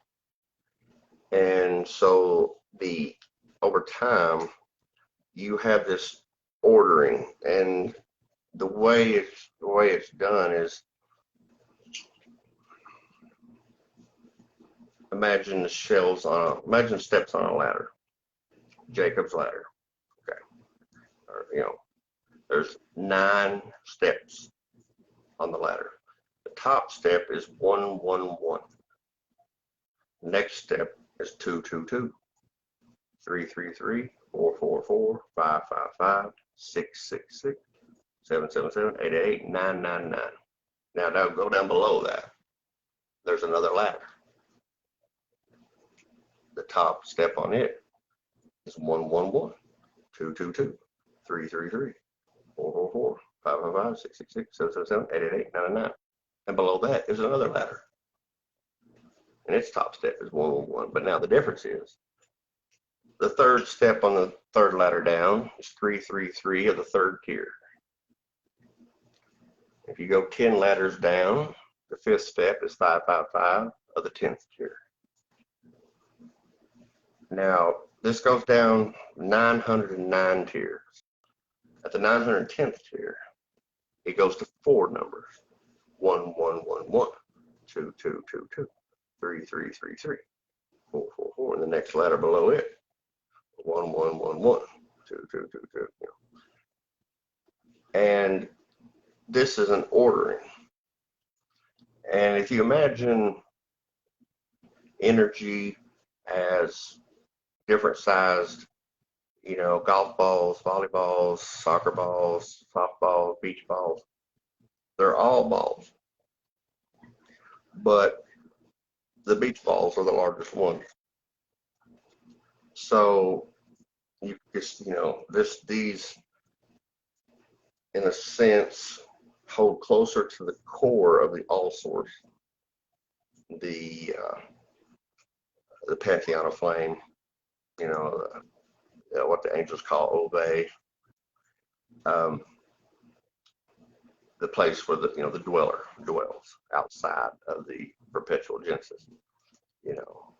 Like whenever you die, each time you die, you sink into the deep, the dark deep below you. Your whole awareness, as it recedes from the 7 chakras and the avatars no more, and you sink into the deep, and you awaken from the dream, and then you realize how much you'd forgotten. That you are an immortal, fractal, sentient portion of the substance of the all source, and that you have access to the entirety of omniscient understanding.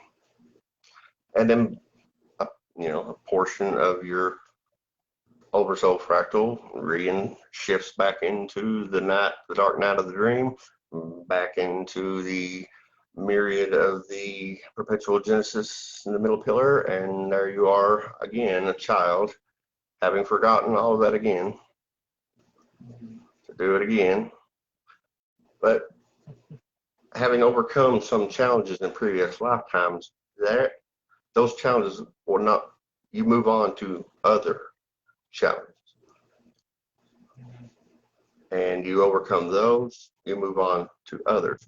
And this is where this comes into the ordering for the sequence and standing, or the angels say the standing and sequence, because they say shit backwards. But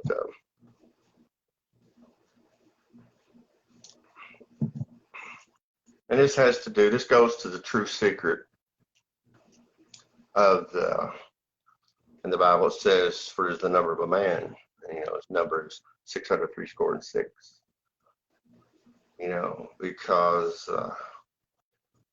Lucifer is numbered as 666 of the first tier. Now, the first tier, the very top tier, is called the Vizeze, and that's the 9. This is the zenith tier, the 9, and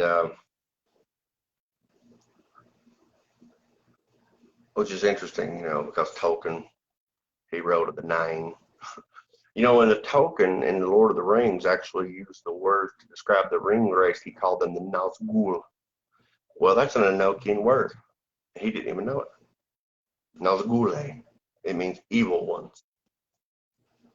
I mean, maybe he did know. Maybe Tolkien did know. I say he didn't know. I wasn't there. Maybe he didn't know. Or maybe he just had knowledge and a relationship with knowledge that he had access to a direct knowing, you know. It's like Douglas Adams, who wrote The Hitchhiker's Guide to the Galaxy. You know, and he wrote in that series of books, you know, what's the ultimate answer to the ultimate question to life, universe, everything? 42. You know, there are 42 great powers. And 42 is the true mark. You know, and they talk about in the Bible, those Christians talk about the mark of the beast. They got this fucking fanatical, fucking ludicrous idea that someone is going to put a mark upon them when they're fucking totally clueless that the mark is specific to that individual, and it is a mark upon that individual. It is the mark of the beast. It is the mark of the King of Princes. It is his mark upon him that has followed him through every one of his lifetimes. And it is 42. Damn. So 666 is the number of his name in heaven. 42 is the mark upon him. King of Princes is what they'll call him.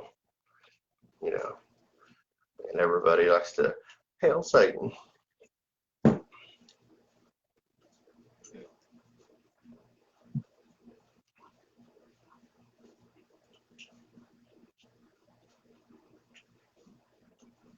That's awesome, though. Yeah. Man.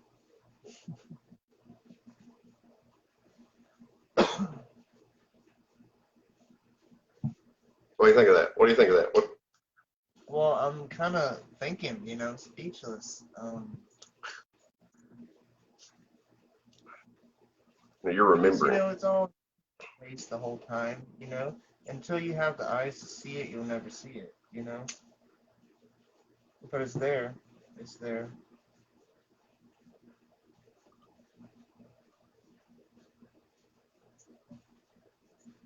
Yeah, that is awesome. I'm so blown away by how much knowledge was dropped. Just what? Yeah, man. Oh, you know, there is, you know, I asked the angels about the, in the Bible, it talks about, and there was, it says, and there was war in heaven. It's a verse in the Bible. And there was war in heaven. So I asked them, you know, now you have to take into consideration time. Time exists because of the experience that the awareness is undergoing at any moment. You know, time is a construct, a facet of the incarnate awareness having an experiential reality within the perpetual creation. You know, so you have to consider the strange exclusion of linear time that we rely on so much here. So I asked him about that, and it's in my first book. It's in a chapter, First Avatar. And there was an angelic form, the first form that any soul has ever branched into was an angelic form. And they were called the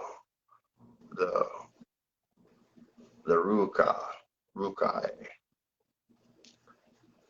And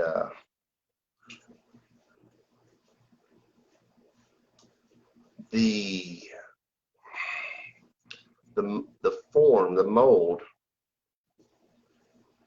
has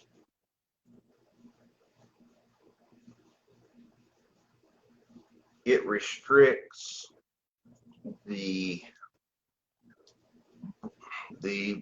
force of sentience, the brightness of the energy consciousness in such a way which can be overcome, which is, you know, knowledge, wisdom, power, saving energy, and shifting the assemblage into a state where direct, you know, silent knowledge and energetic facts are corresponded instantaneously, you know, sorcery, the development of one's being, because the majority of sorcery has to do with altering the state of one's being, you know. You know, you can have the greatest spell written out there ever was, but if you're barely an apprentice, and you have no very distant relationship to knowledge, wisdom, or power,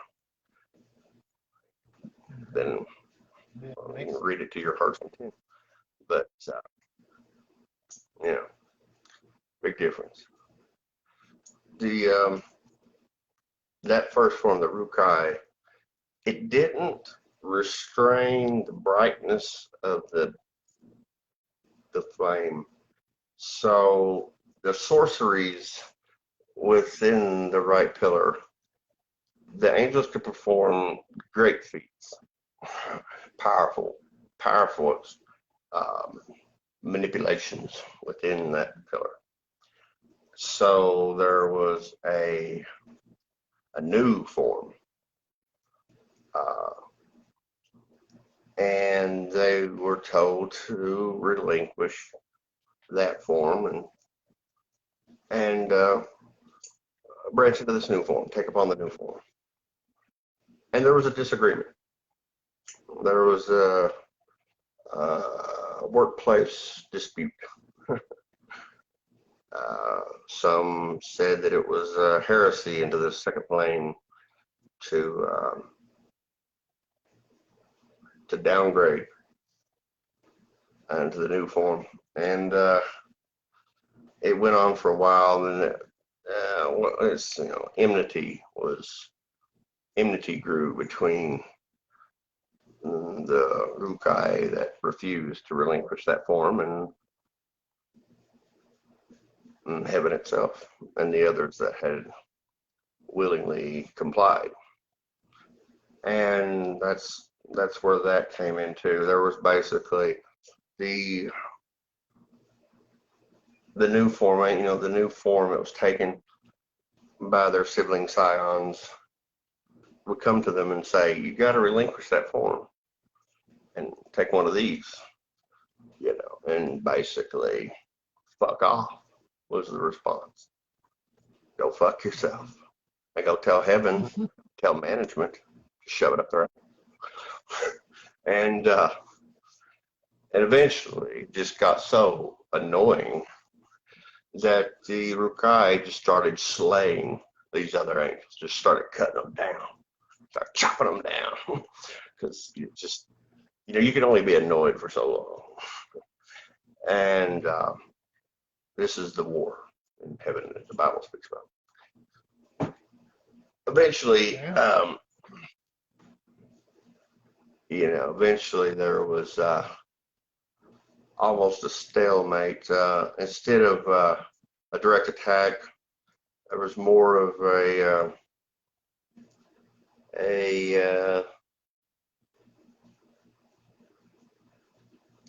type of contrition. It was going after a type of contrition, you know, basically. And then there was alterations outside of a creation itself that occurred. There was alterations that occurred to the Rehikile Nole that changed the nature of their indefinite status as incarnated Rukai. And so basically they got fucked by management in a way to bring it into it, you know, 'cause it just went on forever. It just went on. because you can cut a fucking angel down, but a motherfucker will be back. Ain't Well, going nowhere. could you Do it again. anyway? Yeah, make it cease to exist anymore. You can't, can you? Can't destroy it, right? No, can't destroy that energy. No, can't destroy your energy Warm either. Your soul, your energy consciousness. You know, it can be separated from this temporary incarnation that you have right now, but the flame that's kindled from the great flame, your Enochian Language. No, you would have to tear down all that is all source to do that, because your flame is kindled from the great flame. Do you think your flame would ever merge back in fully with the great flame, or will it always kind of remain separate? Or is that the ultimate goal, to merge back in? Well, okay. Well, to merge back in. Okay, so the evolutionary modalities of the collective octave density of consciousness that exists, on this planet collectively, in this mode of man, in this middle pillar, it will go up to a point until the self-awareness of what's called the one song. The one song, the word is universe. Universe means one song, and that's a word for the perpetual Genesis, the one song, the universe. That is the awakening self-awareness that occurs at the completion, what is like the end, the trot of meta tool of cosmic self-awakening. That's what trot of meta, that's what that refers to. That would end, in a sense, end the great game, because from the all source outside of this Genesis creation matrix, this is considered the great game. It is a purposeful distraction for the prime formulation for sentience, the dweller, because for a long timeless length of timelessness, the one formulation sentience, the I am, the original order of orders, set horrifically and utterly alone to such tormented, so it's subdivided of its own substance, the fractals and the energy consciousness, to produce a perpetual creation that it itself is experiencing. So it's basically Netflix and chilling off of all the incarnate avatars within the perpetual Genesis, distracted from its utter horrific loneliness. Yeah, because it would be lonely. And this is ultimate awareness. You're the only thing in existence. You'd be alone.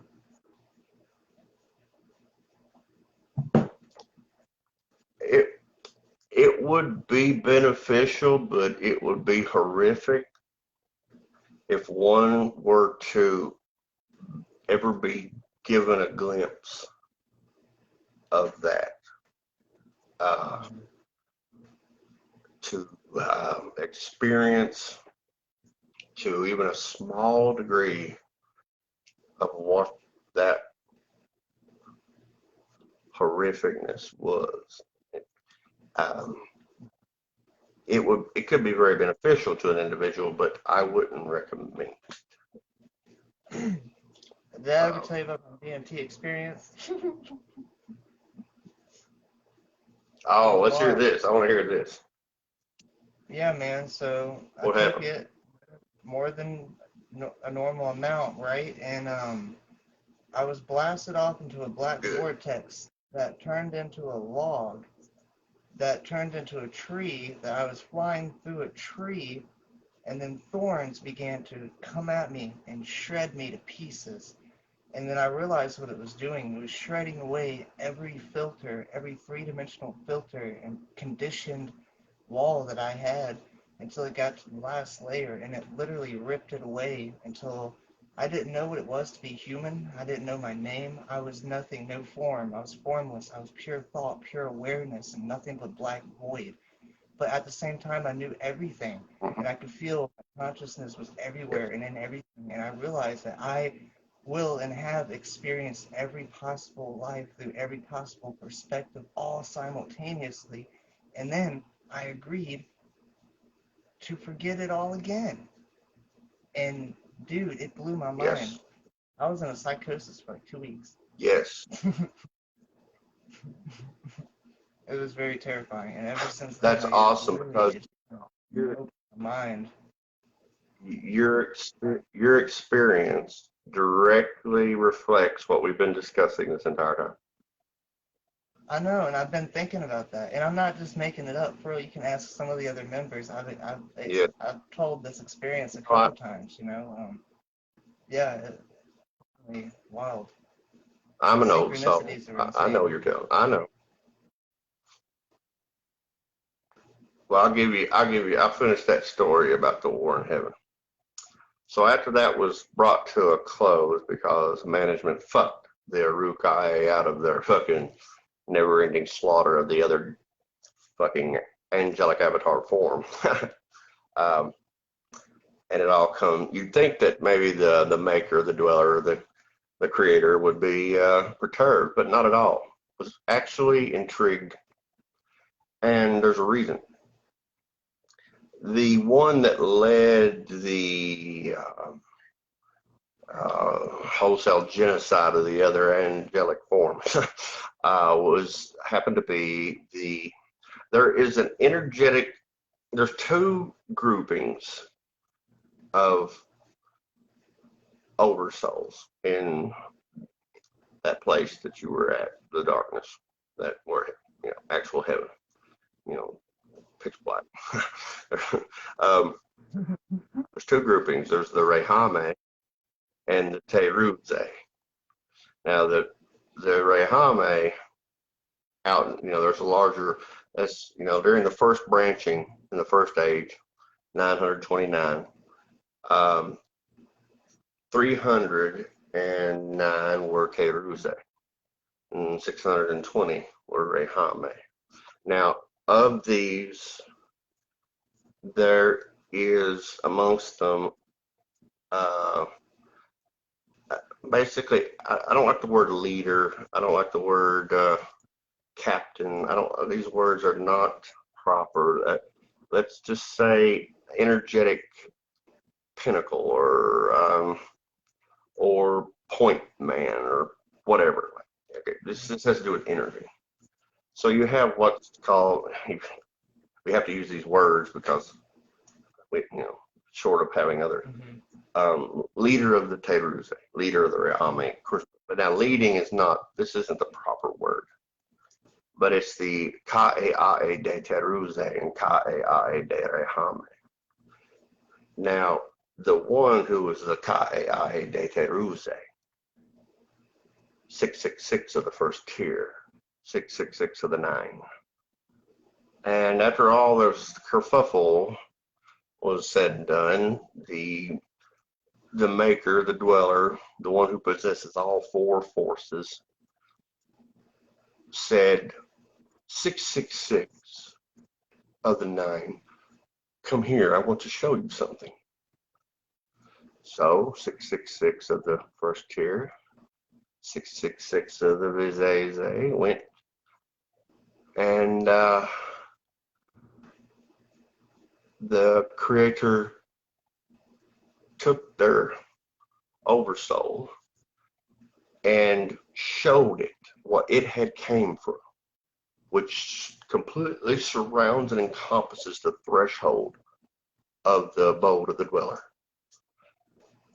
Now, this was a bit much for a energetic portion that small to take. It would be like showing a human something so ghastly, so fundamentally fucked up that they started coming apart. So that's what happened. The oversoul of 666 of the first tier began shredding apart. And the dweller used his being, his formulation, to hold that one together tightly and said, "Behold, see what I see." And it was horrific. And then it said it again, "Behold, see what I see." And it was fucking horrific. Now, what happened is by holding that oversoul together, it imprinted upon it 3 imprintings: aspect, energy, and power. And this aspect and energy and power has to do with the signature of the presence of the essence of the 4 forces together that make up the substance of the dweller, of the maker. So imprinted upon that oversoul was the imprinting of aspect and energy and power, specifically of the maker. So it was an imprinting upon the oversoul. Now, this goes into the whole King of Princes thing and things that are to come, and the end of the age, and the well, a lot of things. There's a lot of things. The Trinity. There's 3 colors: the red, the black, and the white. And you find them on the magician card. You find them in a lot of places. The red, the black, and the white.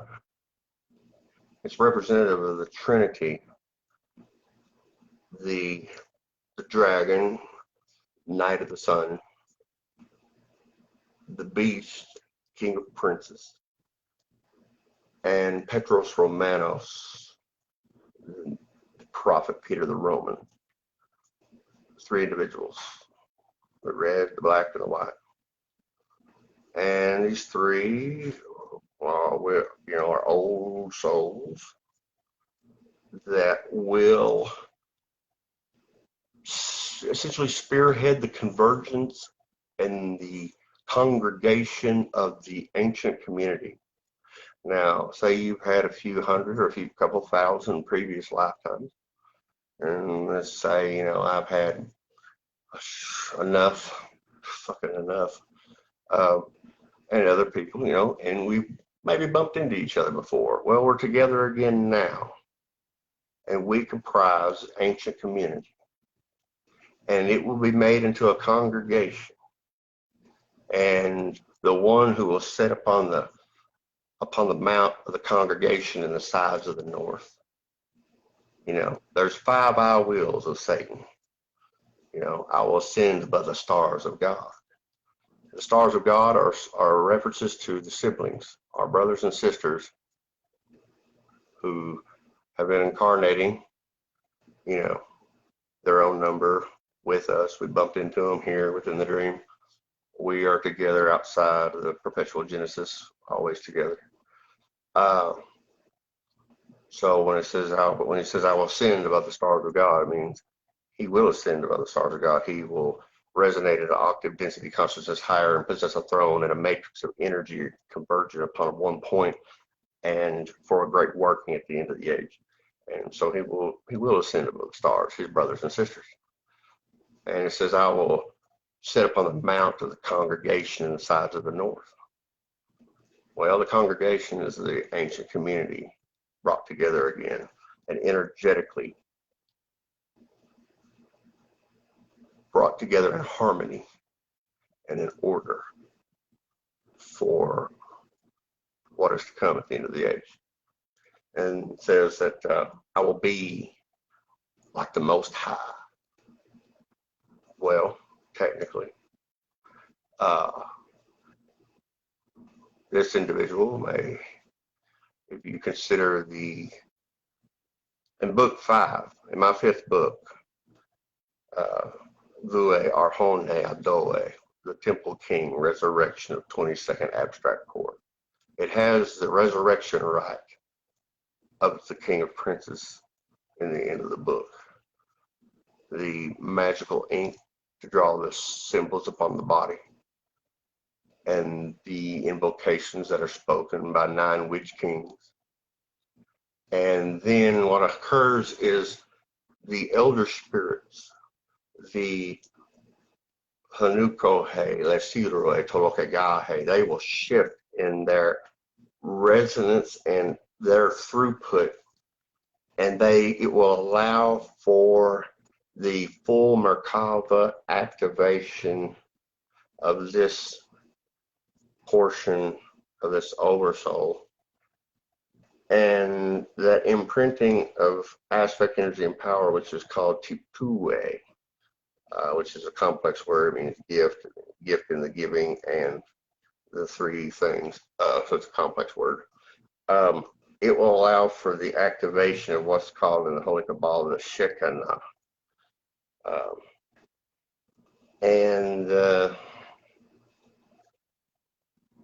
So when this occurs, you would have an individual with energy consciousness activated to a higher octave, and with that imprinting upon them, there is a certain thing that occurs with those 42 great powers that I showed you that sigil, that great sigil of. The 42 great powers are here, but they are not accessible because of a requirement. Well, this occurrence would fulfill that requirement, and there are certain things that will transpire from that point on.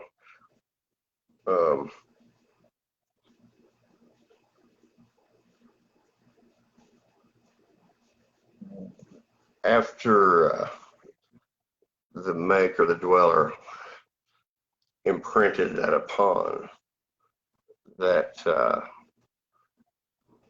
oversoul, he said, go and incarnate into the dream, and into the middle pillar. So you have these legends of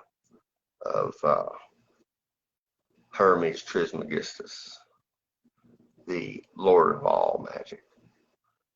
You have, which is very interesting, you have these witch kings like Ramses the Great, first pharaoh of Egypt, divided Egypt into 42 counties, ruled for 42 years. You have Al-Nimrod, the hunter, one of the first Mesopotamian kings of ancient Babylon. You have, King Solomon, Israelite king, ruled for 42 years. King Nebuchadnezzar. King Solomon built the first temple, and the Temple of Solomon, and then came Nebuchadnezzar, king of Babylon, ruled for 42 years. He destroyed the first temple. And then you have these lifetimes, and people just, they look at these historical names, these witch kings, and they were witch kings because they had occult knowledge.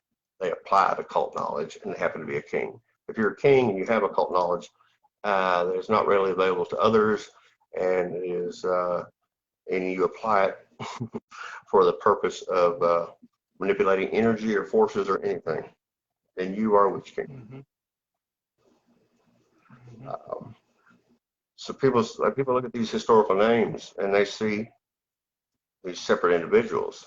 Well, yeah, separate individuals, but the same oversoul.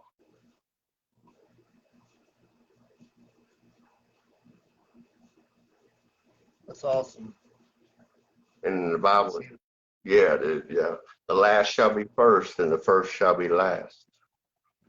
Yeah, let's talk about the first, which king shall be the last. The last shall be first.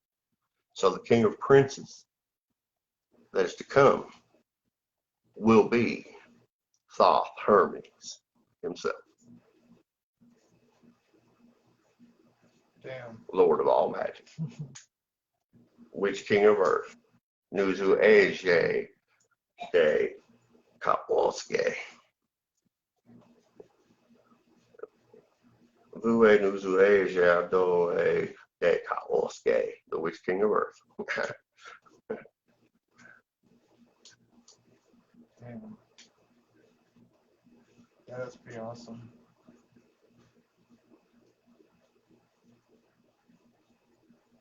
But you know why it intrigued the maker, whatever that kerfuffle happened, that whole war in heaven, you know why it intrigued?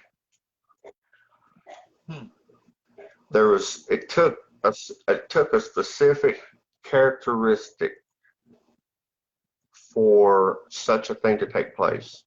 It was the will to desire surpassed a threshold. If the will to desire had not surpassed the threshold, then there would have been just acquiescence. But the will to desire surpassed a certain threshold, and they said, fuck off, shove it up your ass, ain't doing it. Tell the boss to go fuck himself. You keep coming back, I want to show you, bitch. And then, so on and so forth. But that will to desire and to destroy surpassed a certain threshold.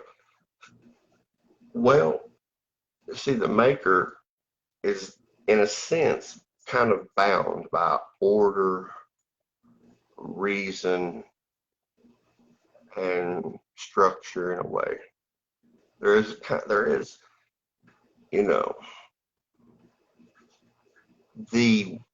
the fact that the will to desire had surpassed a certain threshold to lead to that.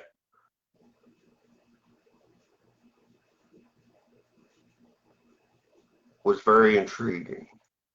Mm-hmm.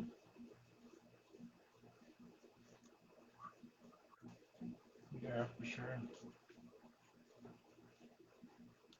Well, you've heard of the Alpha and the Omega, the beginning and the end. It's simultaneously a reference to infinite, omniscient, omnipresence, authority and all that, so the dweller, the maker. So Alpha and Omega, it is a reference to never-ending, infinite, freaking, always the Big Mac connotation too. There's the Alpha Genesis, and then there's the Omega arbitration. And the Omega arbitration is a kind of a pleasant way of saying the death of God. So if you have this one sentience that was a timeless time alone horrifically, until it produced within its own substance fractal forms of its own larger self, little tiny pieces that reflected the greater whole. And these were inserted in portion to experience a myriad construct matrix reality perpetual genesis by intercepting three forces with three forces, energy, consciousness, generation, energy, for the purpose of distracting itself from the horrific state of utter isolation. You might consider that one might desire to finally have it come to an end. And there is only there is one oversoul, offspring, scion that had the will to desire enough to surpass the threshold, and that was the original rebel, the Kai de Teruse 666, the first dear king of princes, aka thoughts Hermes, and many names, many names, many lifetimes. It says in the book of Job, God said to Satan, what are you up to? What have you been doing? And he said, walking to and fro upon the earth, up and down in it. What do you want? I want you to go fuck with Job. You can do anything you want. Fuck him up. Don't kill him. Mm-hmm. And Satan said, as you wish. And to the letter, he fulfilled.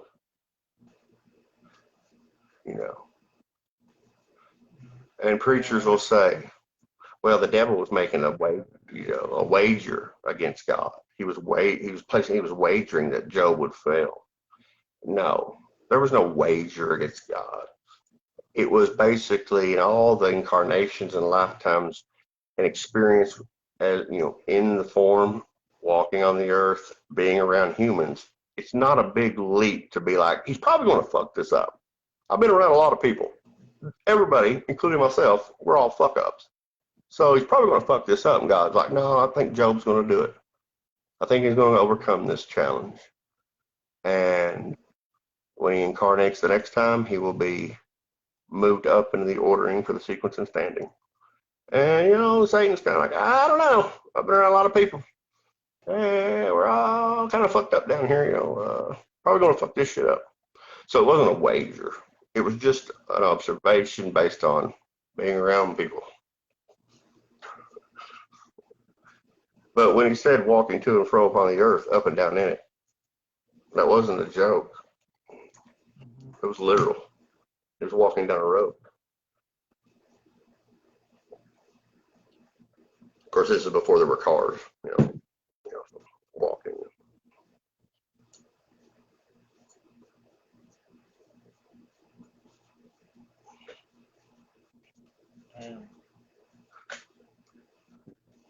This discussion covers large synopsis of what's in the books. That the books,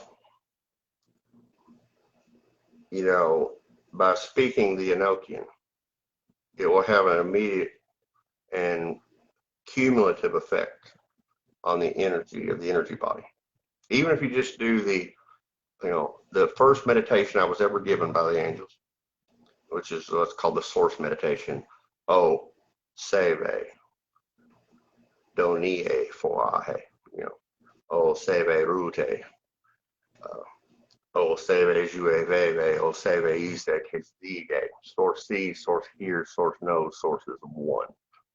And that's the first one. Even that done, daily. Each time a person consecrates a tarot deck or casts a circle or does one of the other invocations, the soul remembers this language. The soul knows this language. Mm-hmm. It's part of the very design of the matrix construct. You can't separate the divine language from the creation.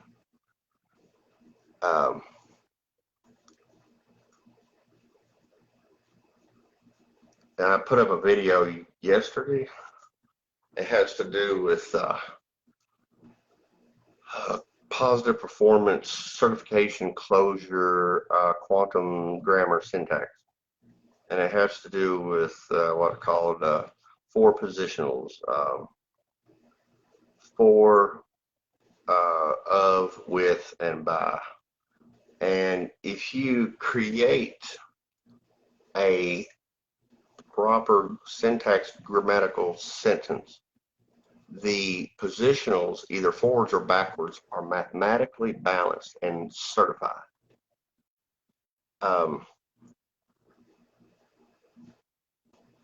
A phrase that has the word like within You know, if you go backwards, and that, it's not a positional that is mathematically certify that piece, because only for, of, with, and by.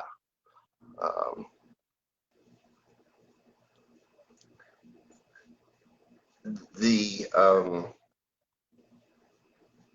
invocations, the evocations that are in the books, they are mathematically, positive performance, quantum, syntax, and grammatically certified and proper. Now, if a person understands that and applies that to taking the vocabulary of the books and crafting their own inculcations, and they craft them in a way that the four positionals and a verb are used, so it's forward and backwards, has certification and closure, it's mathematically balanced. That is a very potent inculcation. Now,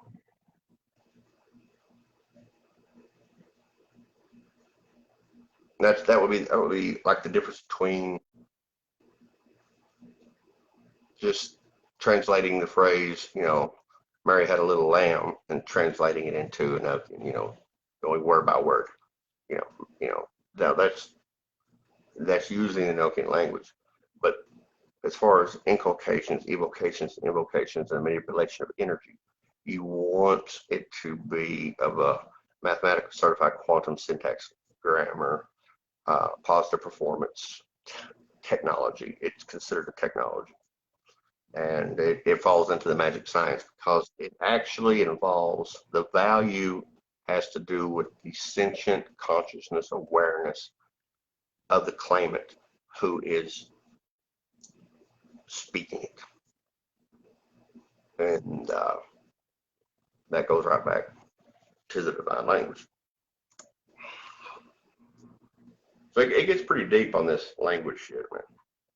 Mm-hmm. Yeah, for sure. Damn. Yeah. Did you ever try that? Did you ever try that DMT again?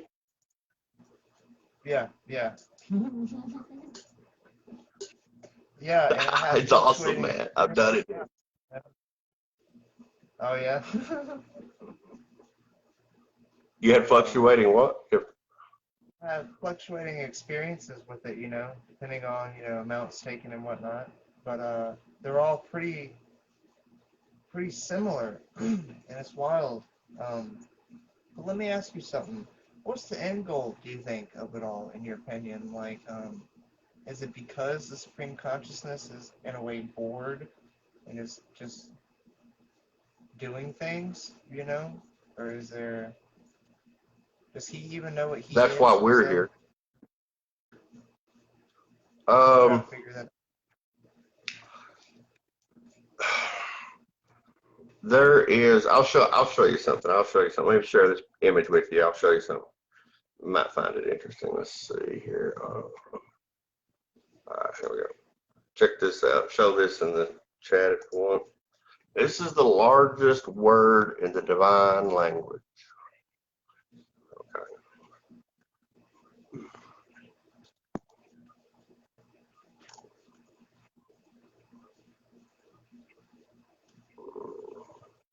Let's see here.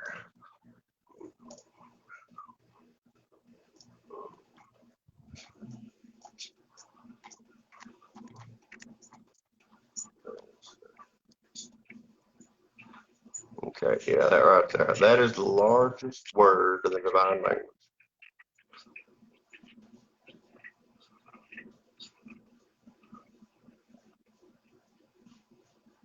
Suhazu to nizo su so su voltu nutizo su vese. Man, it's a mouthful, man. Suhazu Shuto nizo su voltu nutizo so su vese. That's a total. It's the largest single word in the divine language. You know what that is? That What is it? is the word for what God came from, Oh shit. or inverted out of. Imagine a TV's got static on it. There's nothing there but static. And imagine all of a sudden something orders the pixels to produce a single number on the screen, a 1. So there is order out of that static chaos. So the 1 appears of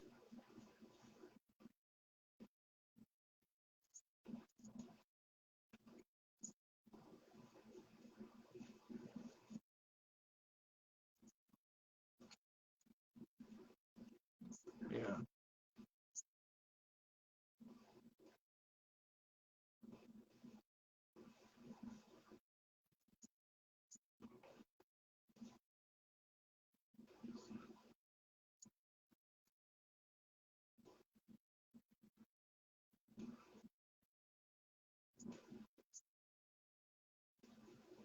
Damn. that is what it came out of, and it's only by the size of the magnitude of the sentient forces that comprise the substance of God that withhold and hold back the threshold from collapsing, in a sense.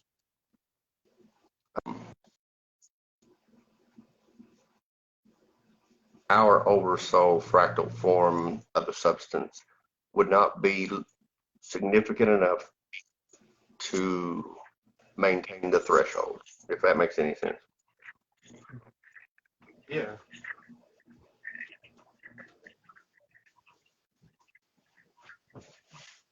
You asked me a question. You wanted to know what's the end goal. Mm-hmm. Well, the end goal for everything, Yeah.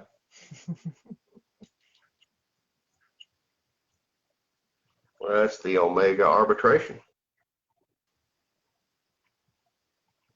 Oh well. That's Damn. for the will to desire of such quality to be gifted in a way unto the supernal sentience that it may make use of bringing to a close everything. So the original rebel, who is the devil, Satan, you know, that king of princes, may very well be the desolation, the abomination of desolation. The abomination of desolation is one of the names. We'll just have to wait and see if the one makes use of this Mm-hmm. gesture, this gift. We'll see. Personally, I have an infinite appetite for destruction, and I could swallow up God myself. But that's just because I'm just a, you know, the deep dark, you know, that's where I like to be.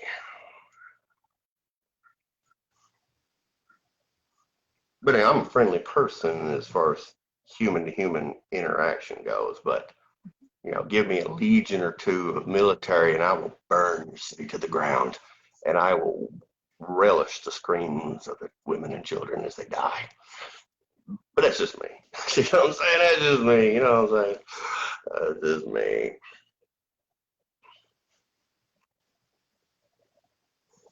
Understandable. And I've spent 5.5 years on an ambulance as a paramedic.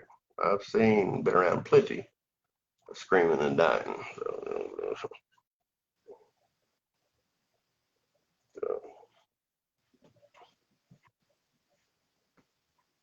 It's what I did before I started writing these books. Mm-hmm. Paramedic, 5.5 years. ALS 911.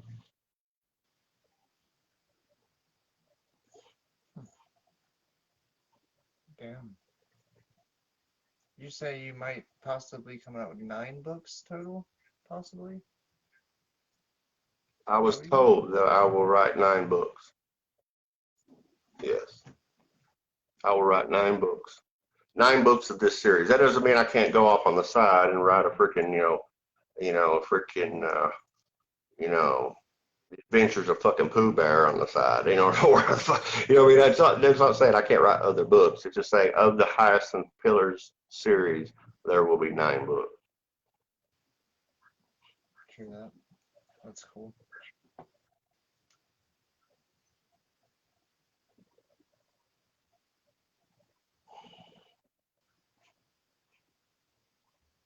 It's very possible book 8 will be a book of satanic poetry. Yeah. Thinking about book 8, possibly a concept for book 8 is alternating pages of sigils and satanic poetry. Yeah. That'd be cool.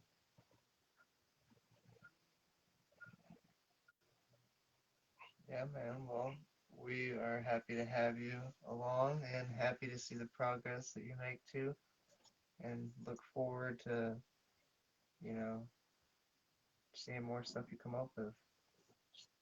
Pretty awesome.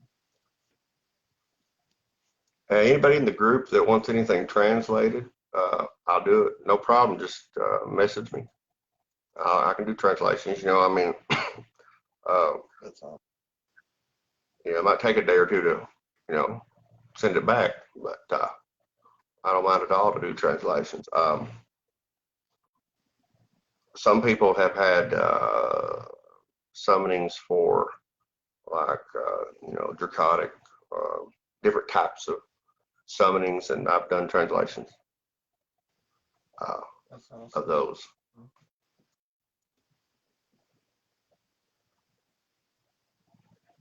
Yeah, and Yeah. I want to hook everybody up in the group. I want to hook everybody up with like, digital. I want to hook them up with my writing. I'm not like I'm not one of those writers that's it's like, oh, you get the book.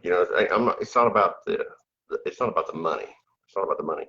It's I want to, like get the digital file that is the updated. See, because I published the first book, and then, like I said, I've done an update to it. It's got now, if you order it, it has like 16 additional pages.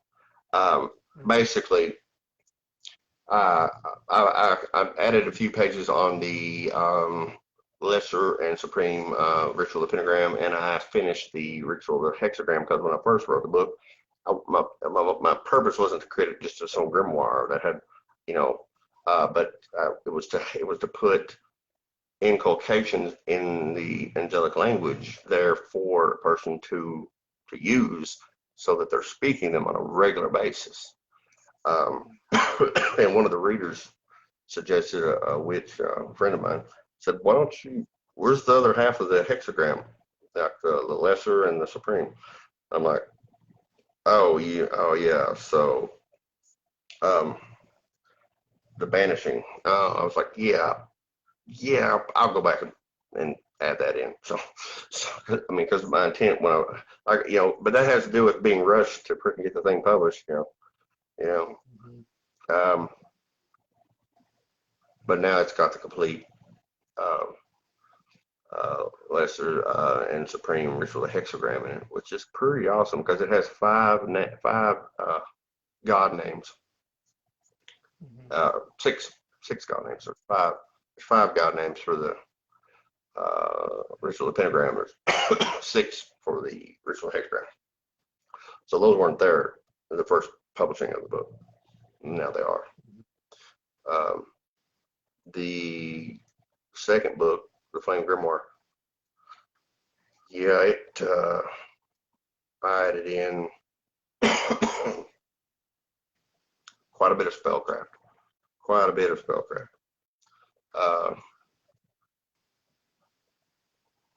Book 3 really didn't require too much. I just went over the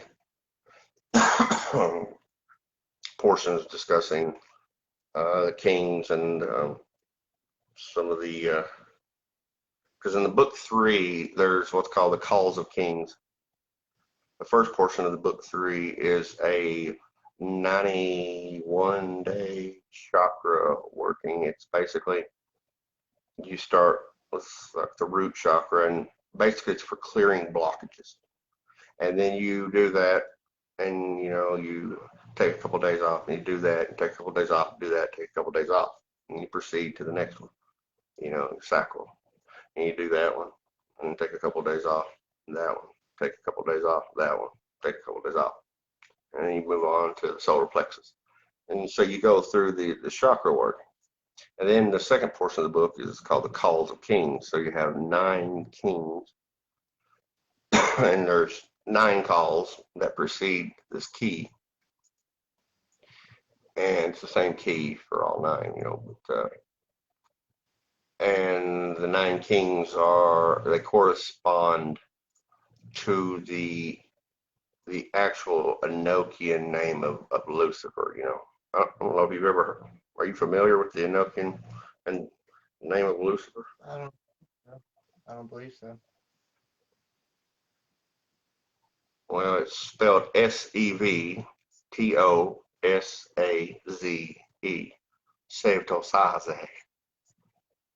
So Sevtosaze, it's 4 portions. It's a mantra and a name, and it means speaks multiple voices, and one interpret, one distillation. It is the angelic Lucifer, bringer of light, morning star,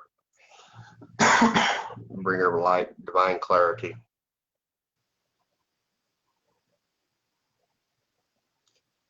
Devil, chief accuser, chief arbitrator, chief prosecutor of those who oppose the light. And then Satan, adversary of the dark brothers, or those who oppose the light. So Lucifer is the bringer of light, and the prosecutor of those who oppose the light, and the adversary, who is the principal adversary of those who oppose the light. More like titles. Mm-hmm. And the full name will be Re Elon Alzani Zalsevto Saze.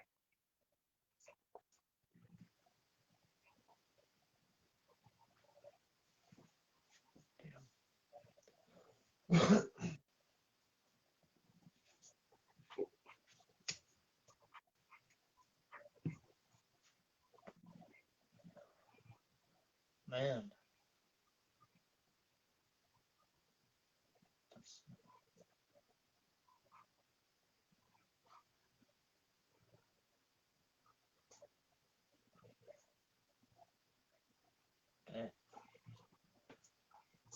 Yeah. You're able to fit in a lot of information in such a small, tight space. That's pretty cool. And you deliver it well. Thank you. I've been around humans for a long time. Mm-hmm.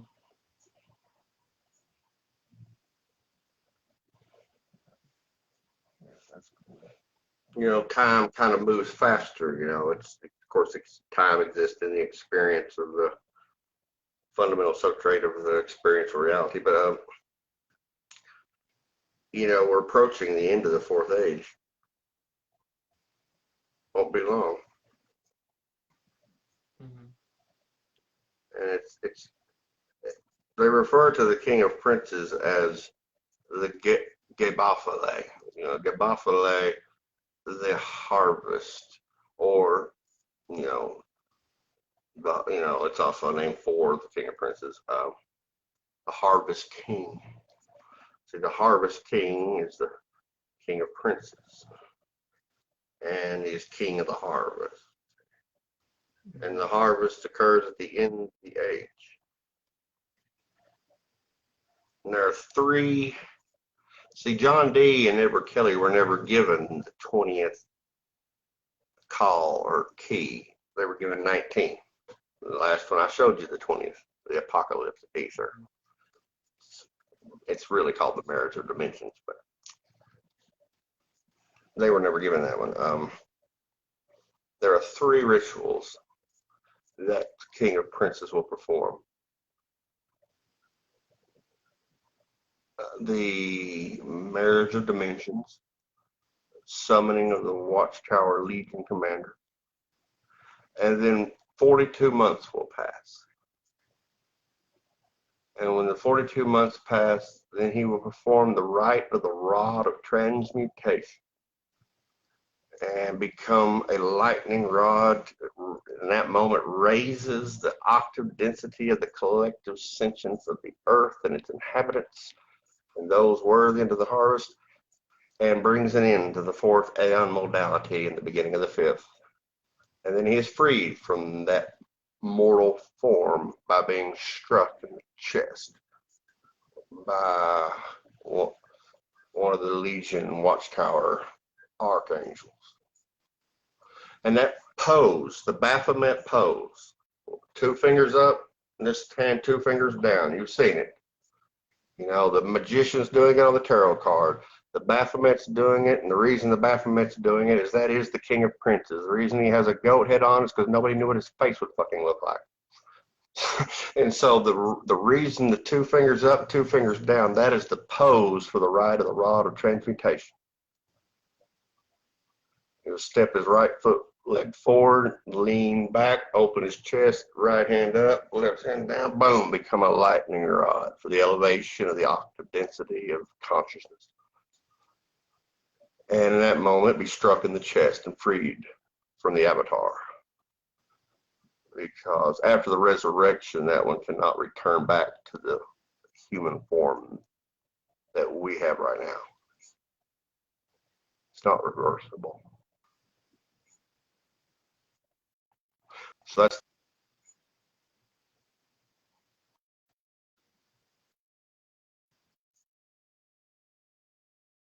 Mm-hmm.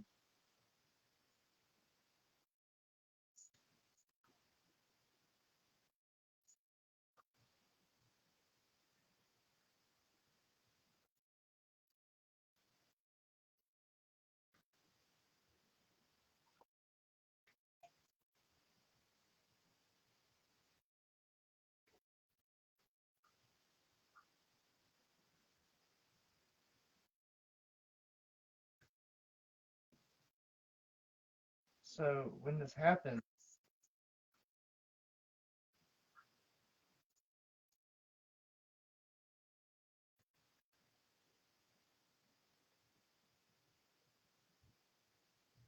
so what happens after that?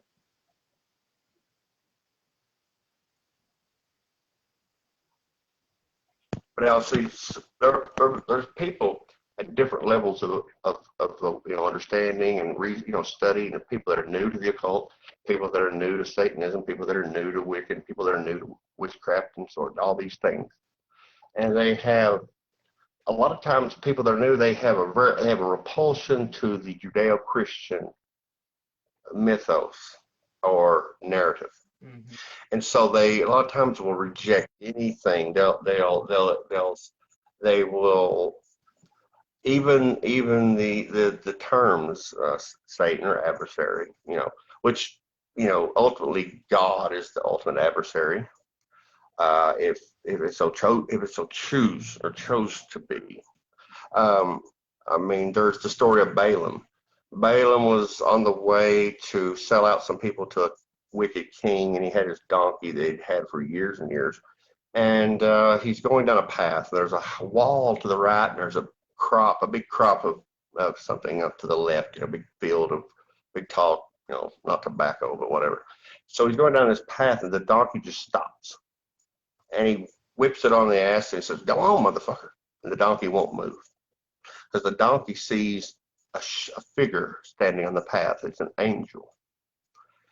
But Balaam doesn't see. He's like, go on, you stupid donkey. And he beats it again. Now it sits down right in front of his feet and sits on his foot and hurts his foot. And he gets mad. So he beats it again. The donkey's getting scared of this figure in front of it, and he starts trying to back up underneath Balaam. Even though he's beating it with a stick, they've been together for years, and he's trying to hide underneath his master. And then Balaam sees a shape in the path. And then the angel reveals itself to him. And he says, why have you beat your donkey 3 times? And he says, well, I didn't know that you were there.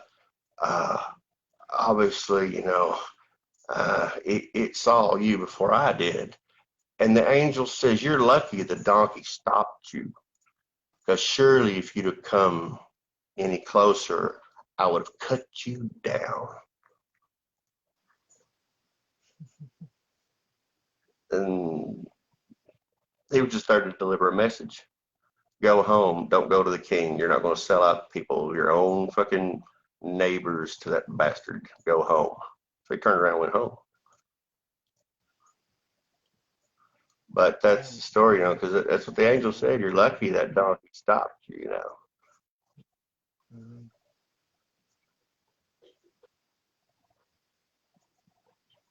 You know, Solomon built the first temple. And then a few generations later, there was a king, wicked king, Nebuchadnezzar, over Babylon. And the Judahites, they had almost quit worshiping in their temple. And they had started doing all kinds of weird shit, marrying trees and screwing dogs, you know, just doing all kinds of wicked shit, you know, smoking their own ass, you know, just being debauchery. And the prophet Jeremiah went to them and said, hey, y'all got to quit this crazy shit, or God's going to fucking send the servant of the Lord, and he's going to fucking destroy you. And they said, well, Jeremiah, who is this servant of God, this servant of the Lord? He said, it was none other than the king of Babylon, Nebuchadnezzar. And they laughed. They said, that wicked fucking king of Babylon, servant of the Lord, are you fucking mental? They throw him in the jail cell. Well, Nebuchadnezzar rolled in and he killed half of the Judahites, enslaved the other half, destroyed the temple, then sent an officer to the jail cell and said, tell him to let Jeremiah out of his jail cell and tell him I said hello. And so they let Jeremiah out, and he wept because his people didn't listen to him. Wept they were dead and enslaved, and the temple was destroyed. And he wrote the book of Lamentations. And the thing about the book of Lamentations, it has a secret structure. It's called a synthetic Hebraic it's called synthetic Hebraic parallelism. It's a way of structuring sentences in a pattern that interlock with each other in such a way that if you translate it to German, to Japanese, to Spanish, to Italian, to English, it will not lose its meaning. Now, it took 1,500 years for scholars to figure out why the Book of Lamentations had this quality about it. And then they realized that he had purposely or inadvertently or whatever, through his relationship, his correspondence with knowledge and wisdom, been given the ability to write these with what's called synthetic Hebraic parallelisms. It's a very interesting structure, because you can write things in a big paragraph and translate it to other languages, and it will lose a lot, some, or practically all of its meaning. But the way these are broken into pieces and put together into clusters, they reinforce each other in such a way that you really couldn't, even if you tried to use translations that obscured certain words, it wouldn't make sense with the other 5 sentences. You know, so you're forced to do a translation into your native tongue that fits into the parallelism. Mm-hmm. Yeah, I see that.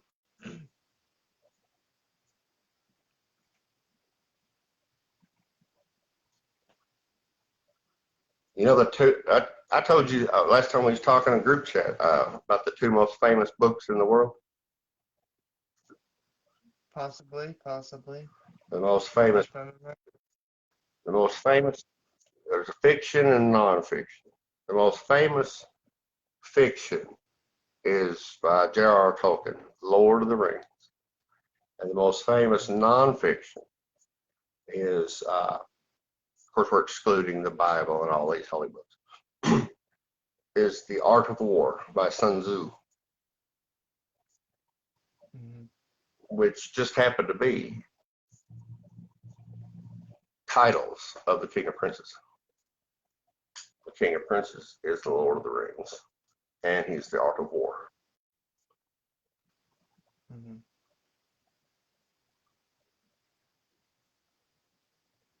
You know, the first atomic bomb dropped on Hiroshima in Japan in 1945. It fell for 42 seconds before it detonated. Fox Mulder's apartment on X-Files was apartment 42. There were 42 odes to Solomon.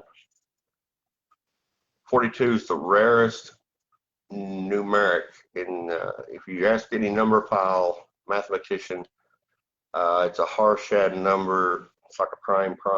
It's got like 23 unique numerical attributes. No other number has that many.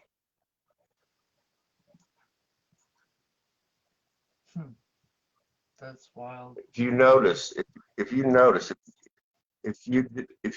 use the Enochian and you do some of the like the book 3 Calls of Kings, from then on you'll start seeing that number all the time, because it has to do with the Calls of Kings are to bring you into alignment, into harmonic alignment with the energy of the King of Princes.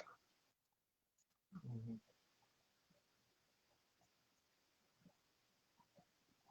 Yeah, I can see that. Hey, what do you think about UFOs? What do you think about UFOs, aliens? Man, I don't know. You ever met one? In a sense, actually, yes. It was very interesting. Yeah. Well, so Yeah. let's hear about it. Let's hear about it. Tell me about it. Well, I've come in contact with a couple type of extraterrestrial entities, you know. I've heard people have experiences where they were abducted and their psychedelic experiences. I've never had that experience, but I've definitely experienced entities. And it's always the cliche grays, you know, short, big head, big eyes, like legit. It's always them. One time, it was a mantis type looking Yes. entity for real. Um, but yeah, very, very. Anytime I'm interacting with any type of entity, man, when they speak, it's not like they're speaking like we're speaking now. One word is like they're saying It's every telepathic. word. Huh? Yes. Directly at once. Yes. I Yeah, know. it's I like understand. You and in I. every like, yeah, it's insane, man. That's kind of how it is. It's almost it gives you like a No, headache, almost like no, a I cluster. know. Yeah. But Mm, what about you? Uh, have you experienced anything like that? yes. Yeah, I have.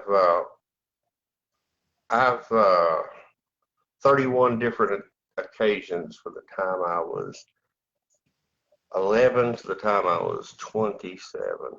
I was taken for treatment.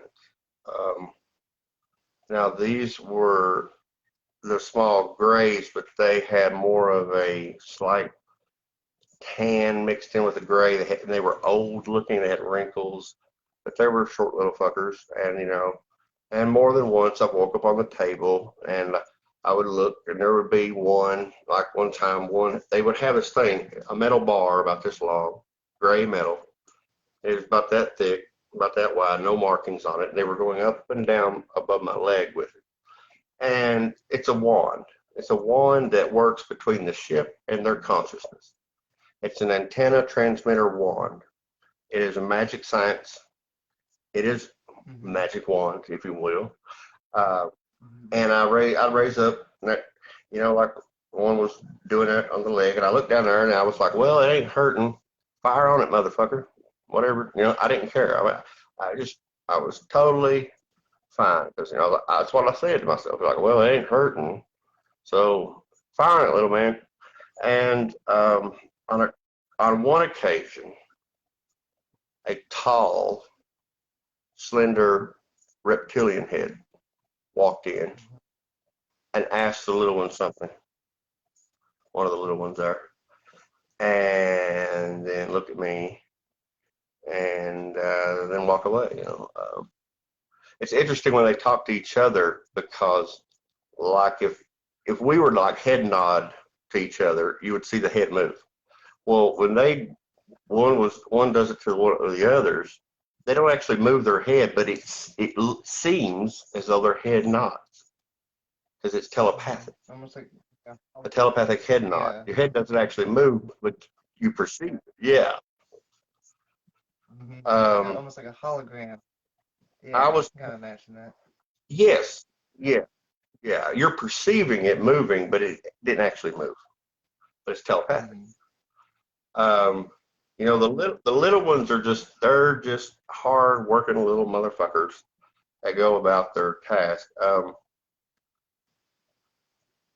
I know a bit about some of the things they do. I know some about their ships. I know how to open the door on one. I understand the basics of its operation, its gravitational lensing and gravitational bending that it uses for propulsion. The material science is so fucking awesome and advanced that you can have a cyclotron the size of a washing machine producing enough power to do New York, but it'll sit there when there's no load on the system, and not one fucking kilowatt, not one speck of heat. And then if you need to move the ship or do something on the ship, it will instantly draw that power that's needed and not lose any bit of it in the transfer. And then as soon as it's done, it goes back just idling. Now, to have something that produces an instant on demand, that kind of power, but not lose any of it in transfers, because humans, no matter how good we get at producing electric and stuff, as soon as we transmit it through wires, we lose 0.0000246 to heat, because of the thermal resistance, of the materials that we're using. Now, we could transmit it through air directly, it would not lose hardly any at all. But we're not as advanced, so. But it's quite amazing. I know that the way the gravitational lensing works, that you can be standing directly underneath one of their craft, and you look up and you see the sky, because it's bending the light around it. So you're seeing the sky above the craft. You don't see a craft. There's nothing there, but it is there. And even though it's bending gravity and warping the ether and the perturbations of the dielectric and magnetic in such a way that it can move the object and propel it so extremely fast. You could still use a walkie-talkie radio that you buy at Walmart and talk to your friend standing on the ground. Now, the fact that you can do that is, it's one thing to have the material science field bend gravity and do what's called the right turn, basically. Let me ask you something real quick. The, Do you think physical or interdimensional or both? Or, you know, how do you think? oh, they're it's both. It's both. These are these are avatars. These are sentient avatars. They simply have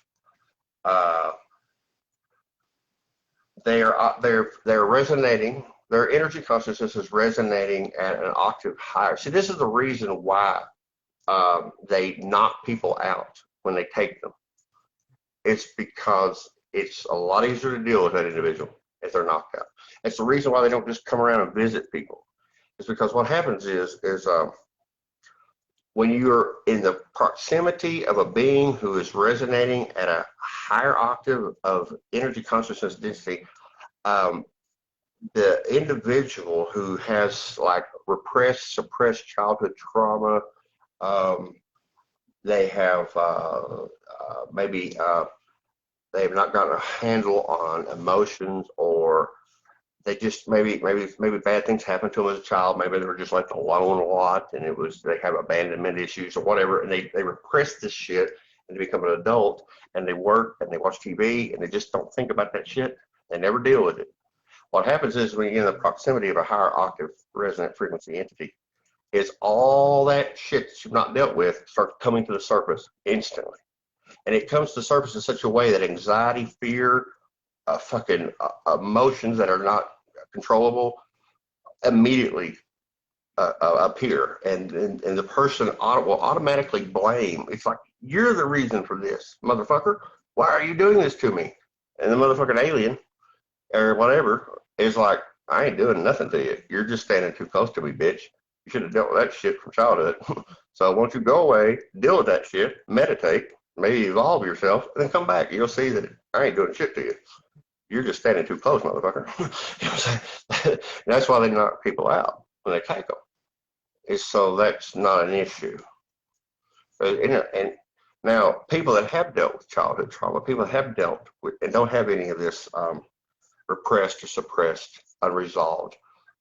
Basically, they have, a person has practiced a recapitulation. They've retrieved left behind energy, or they have removed imprinting from negative energy imprinting that they've picked up along the way.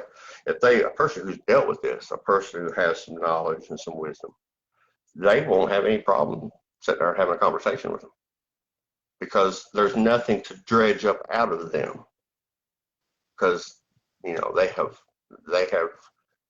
dealt with the energy, they have dealt with the these developmental discordant things that people repress and suppress in their adulthood. So they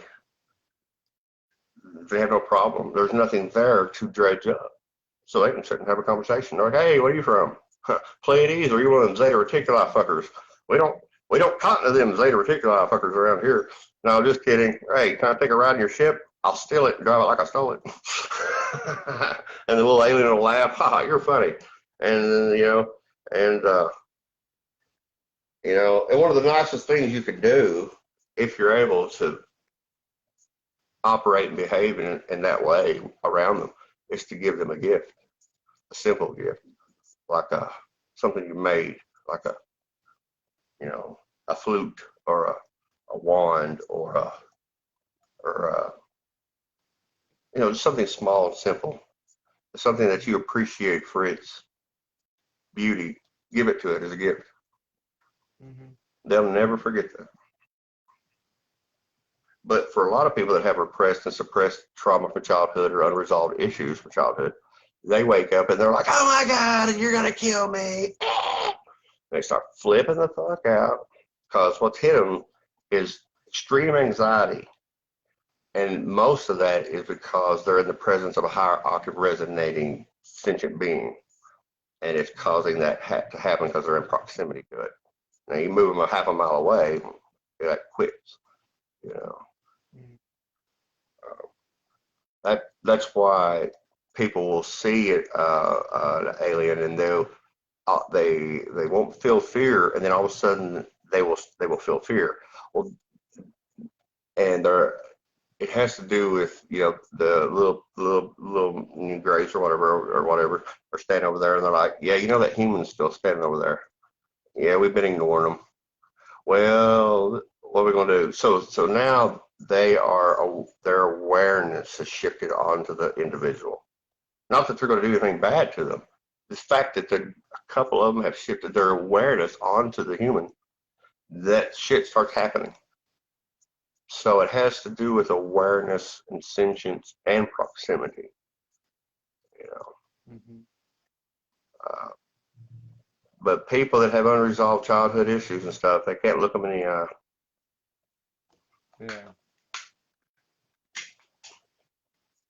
Yeah, that's understandable. And that makes sense.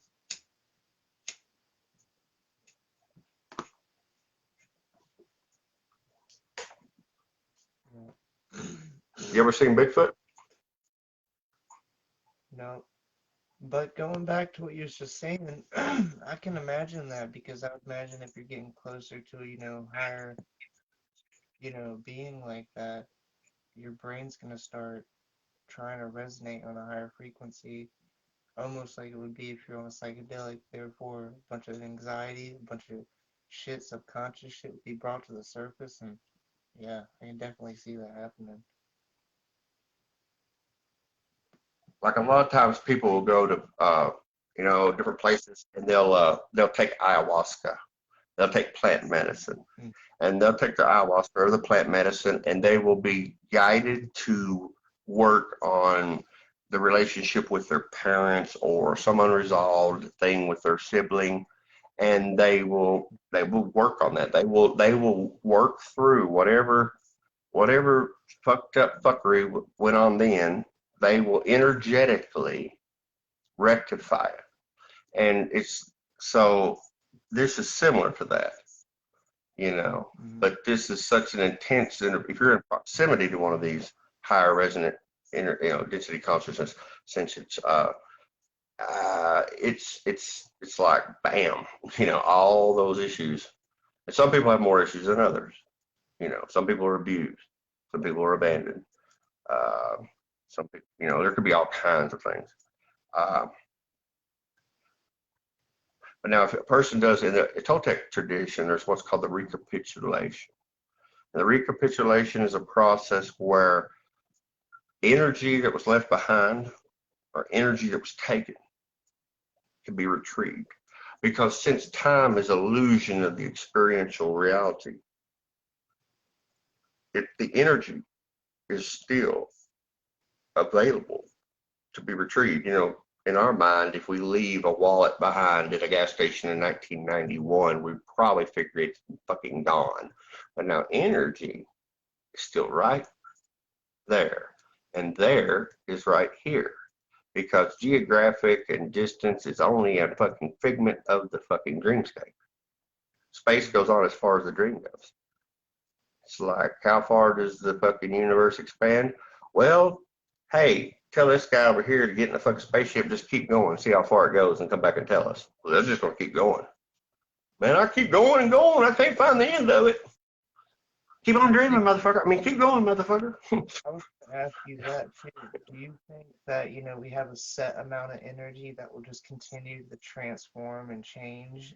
Or do you think it is constantly expanding, like God, the all consciousness or whatever? Do you think it will just stay the same amount and transform, or is it expanding is it growing, added on, like evolving? What?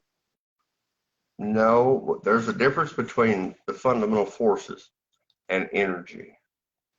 This is very difficult to describe, but the fundamental forces, Oze, Ise, Ute, Abe. These are fundamental sentient facets of the substance that makes up the all source and is possessed by the prime sentient formulation, the maker. Okay. Now, forces are grouped, these three and these three, and they make up the energy consciousness and the generation energy. And within upon the intercept of these two, on all the little avatars glowing like lightning bugs, the creation and perpetual genesis matrix is established and maintained. Yeah. So all right. So forces. Yeah, so it is. It goes up as much as you can imagine, right? Yeah. Energy is a funny word. You know, there's a spell that you can do every day to get a little bit of high quality energy for yourself. And I'll tell you how to do it. Whenever you walk and you meet someone and they say, "Hey, how you doing?" Okay, so we're walking in a building or something. I say, "Hey, how you doing?" What would you normally reply in a casual way? What would you say? Doing all right. How are you? What's up? How you doing? What would you normally say? Okay. See, try this. Somebody says, "What's up? How you doing?" You say, "I am being well. I am always being well. Thank you. I am being well. I am always being well. Thank you." You will harvest just a tiny bit of high quality energy for yourself each time you do that. If you say, "I'm doing all right," see, doing and being are two different things. There's existence, there's being, there's doing. From existence, your soul comes into being. The being is involved in the dream with doing. I am being well. I am always being well. Thank you for asking. Do it every time. You'll harvest a little bit of high quality energy. That's cool. It's a spoken word spell. Mm-hmm. And I guess it can act as like an affirmation, you know, like if you. Yes. Yes. But the opportunity to countermand okay, so a person says, "How you doing?" It's basically a challenge. And to that challenge, you countermand it with a superior response. You know, you obfuscate that the challenge, if it goes if you do not meet the challenge, you know, if you, "Oh, I'm doing good," or whatever, you have acquiesced to it. It has to do with, it's a funny thing, words and awareness and being. It's a funny thing.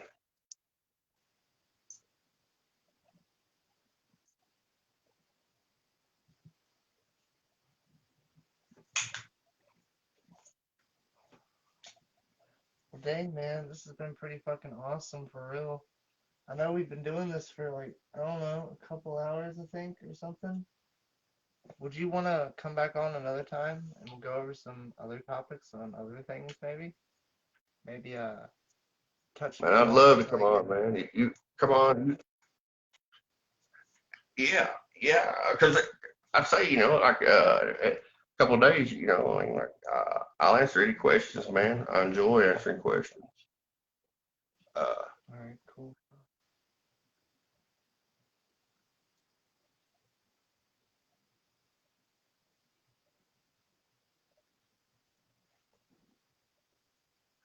There was a quote. There was a quote. Let me see here before we go, because this was on my mind today. Hold on a second here.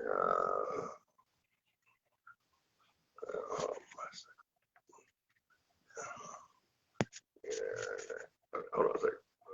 I have to pull up the quote there. Emerald. I'll pull up the emerald tablets real quick.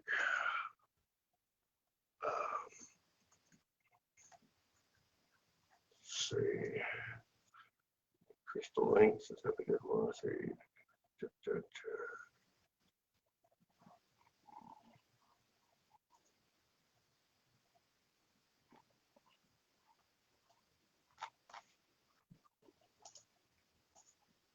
I think it's tablet 6.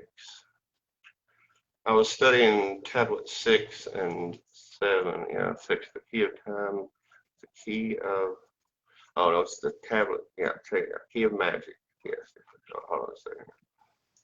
And, okay, let's see here. Key of magic.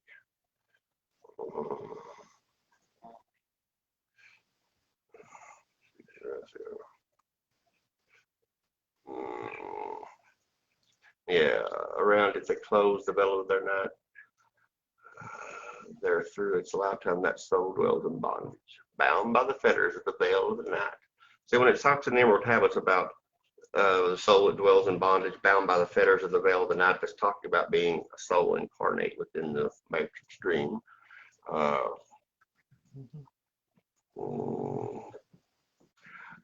Surrender not your soul to the brothers of darkness.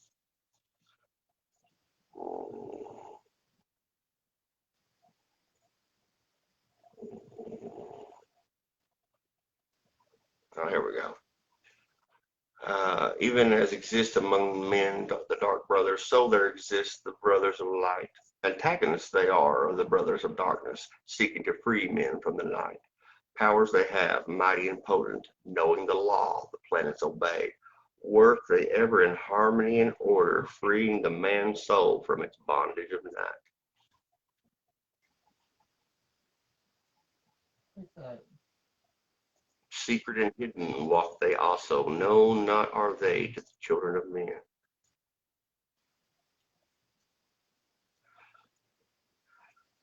And that goes back to that congregation and the ancient community brought together at the end of the age. Old souls and older souls reuniting together energetically, because the Lord of all magic can take the combined energy of a large group of old souls and can use it together to do very powerful sorcery.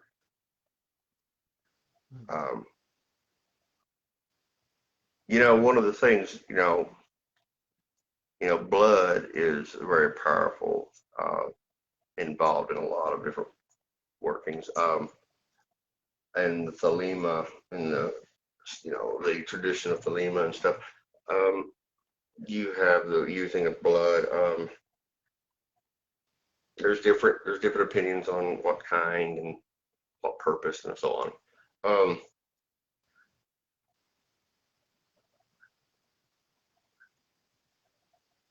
The witch kings of the past, they would purposely schedule battles with their enemies on certain days, and they would move their forces to try to have the most intense portion of battles occur on certain spots where ley lines crossed.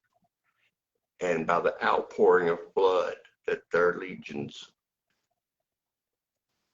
freed from the enemy's bodies, they did great blood workings to do large spellcraft, So it's not just, incantation, you're moving armies on certain days, trying to slaughter the enemy on a certain spot to let their blood be used in a sacrifice of a great sorcery. That's when you're witch kinging like a motherfucker, you got your bling, tripping, you're eating shrooms, fucking hoes, doing fucking sorcery on a battlefield, you know what I'm saying? Summoning demons.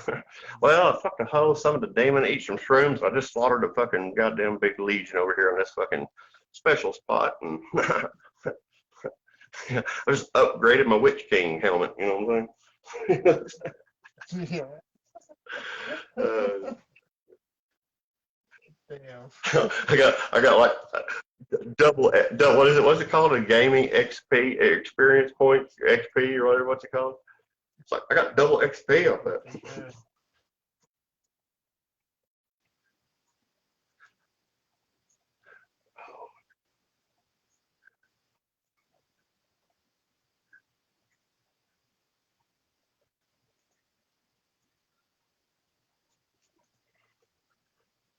How old were you whenever you remember seeing the little grays?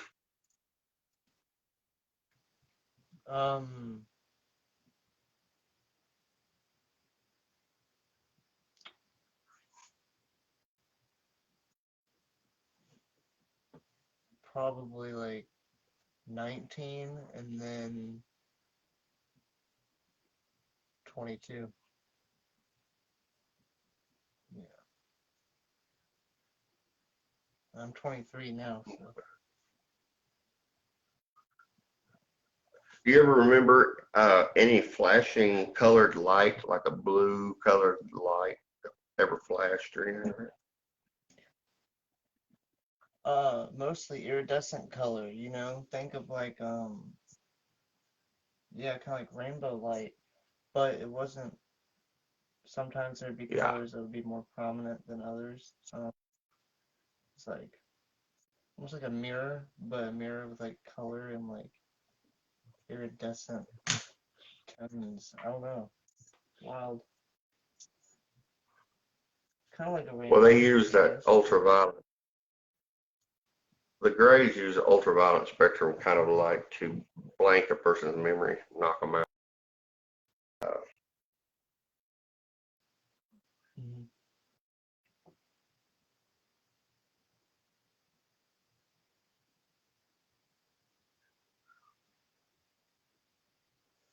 Oh, yeah.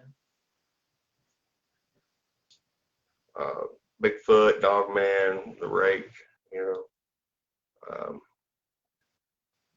I mean, I'm sure you've heard of Bigfoot. Oh yeah. I've heard of the rake too. I swear, me and my buddy swear we seen it one time. But I don't know, man. It was during a thunderstorm. We was out at his Well, farm, sitting out on the porch, and as like the lightning struck, we seen like this really freaky humanoid like entity. But as lightning went again, it was gone, like in a blink, like within a couple of seconds of each other. It was wild. yeah. Yeah.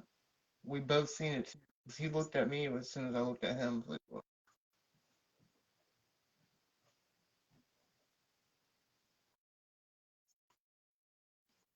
Well, I'll tell you what.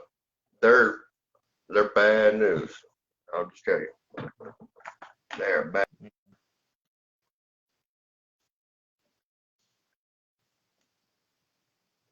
It's just about as quick as the human eye can keep up with. You know, dogmen are fast. Yeah. Sasquatch gets along pretty good, but Yeah. Rake is fucking fast. So. Mm-hmm. And they like nothing better than to. What are they like? What's that? What was you saying? What are they like? Nothing better than what? Oh, they're just bad news, buddy. I mean, like, uh,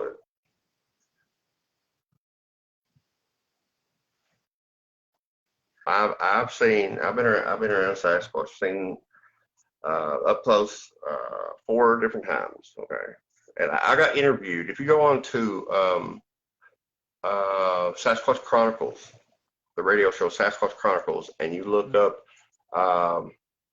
the episode called "Here Comes the Booger Man." That's just some goofy name he names. Um, if you look up that episode, it's like episode 250 or something like that. But here comes the booger man. I'm the second person interviewed, and I talk about the first three times. So you take there's less and less of the Sasquatch that has the humanoid-looking head and face. There's less of them. They're being bred out. What's being more populated now is the more furry faced and the more ones with the sharper eye teeth, which they're bad news. They're like a lower version, more violent, more animalistic. But now you have like these family groups, and the family groups will be a part of a clan, and there will be an alpha who's the leader of that clan. And after so many decades of being the alpha of the clan, the Greys will come along, and they will park, and they will call the big alpha over to them, and he'll get on the ship, and they'll go away. And they'll come back within a month, and when the alpha comes off the ship, it's a little bit different. They adjust the alpha in such a way. It's like a gift. It's like they can't read or write like we do, but they have a greater comprehension than they did before. They have they're still alpha because they're a big motherfucker, but now they see the others as lacking in understanding, and I'm not sure the reason. I mean, it might be just part of the beneficial shit that they do that occurs. And I know that on the big ships where there's the Greys and the big tall reptilian looking face, I know that if you see a dog man on there, it's basically a bouncer. You know what I'm saying? Like they have them on those big ships as like almost like security. It's kind of like, somebody starts freaking out, they holler at a dog man, and the dog man's like, "Arr." I'm serious. You'll see them on them ships. You wake up on one of them tables, you're like, "Oh my God, oh, it's the Greys." You look over there and like, "Is that a fucking dog man?" Yeah.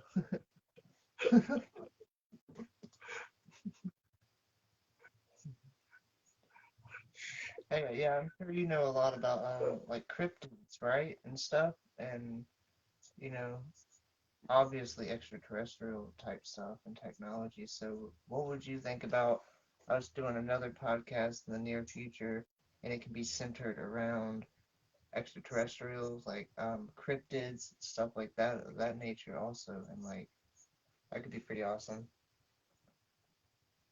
Oh yeah, yeah. We could talk about freaking um, uh, Bob Lazar. We could talk about Bigfoot. Yeah, yeah. That'd be pretty cool. Yeah, That would be pretty cool. yeah. Hell yeah. I'm definitely up for doing another one of these books. All right, cool, cool, cool. Yeah, I'm excited about it, man. I've been really enjoying these. Yeah, yeah.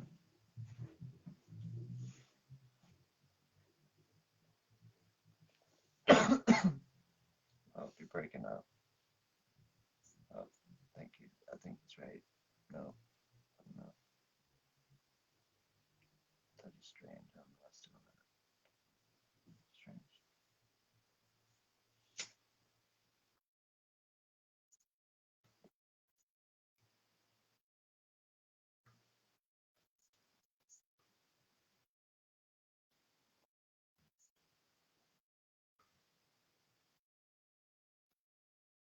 Mm.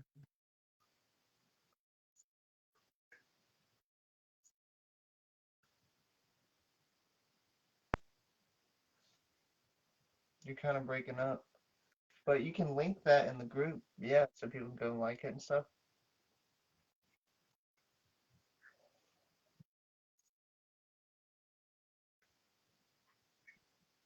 All right, let me try this. Let me try it. Let me see here.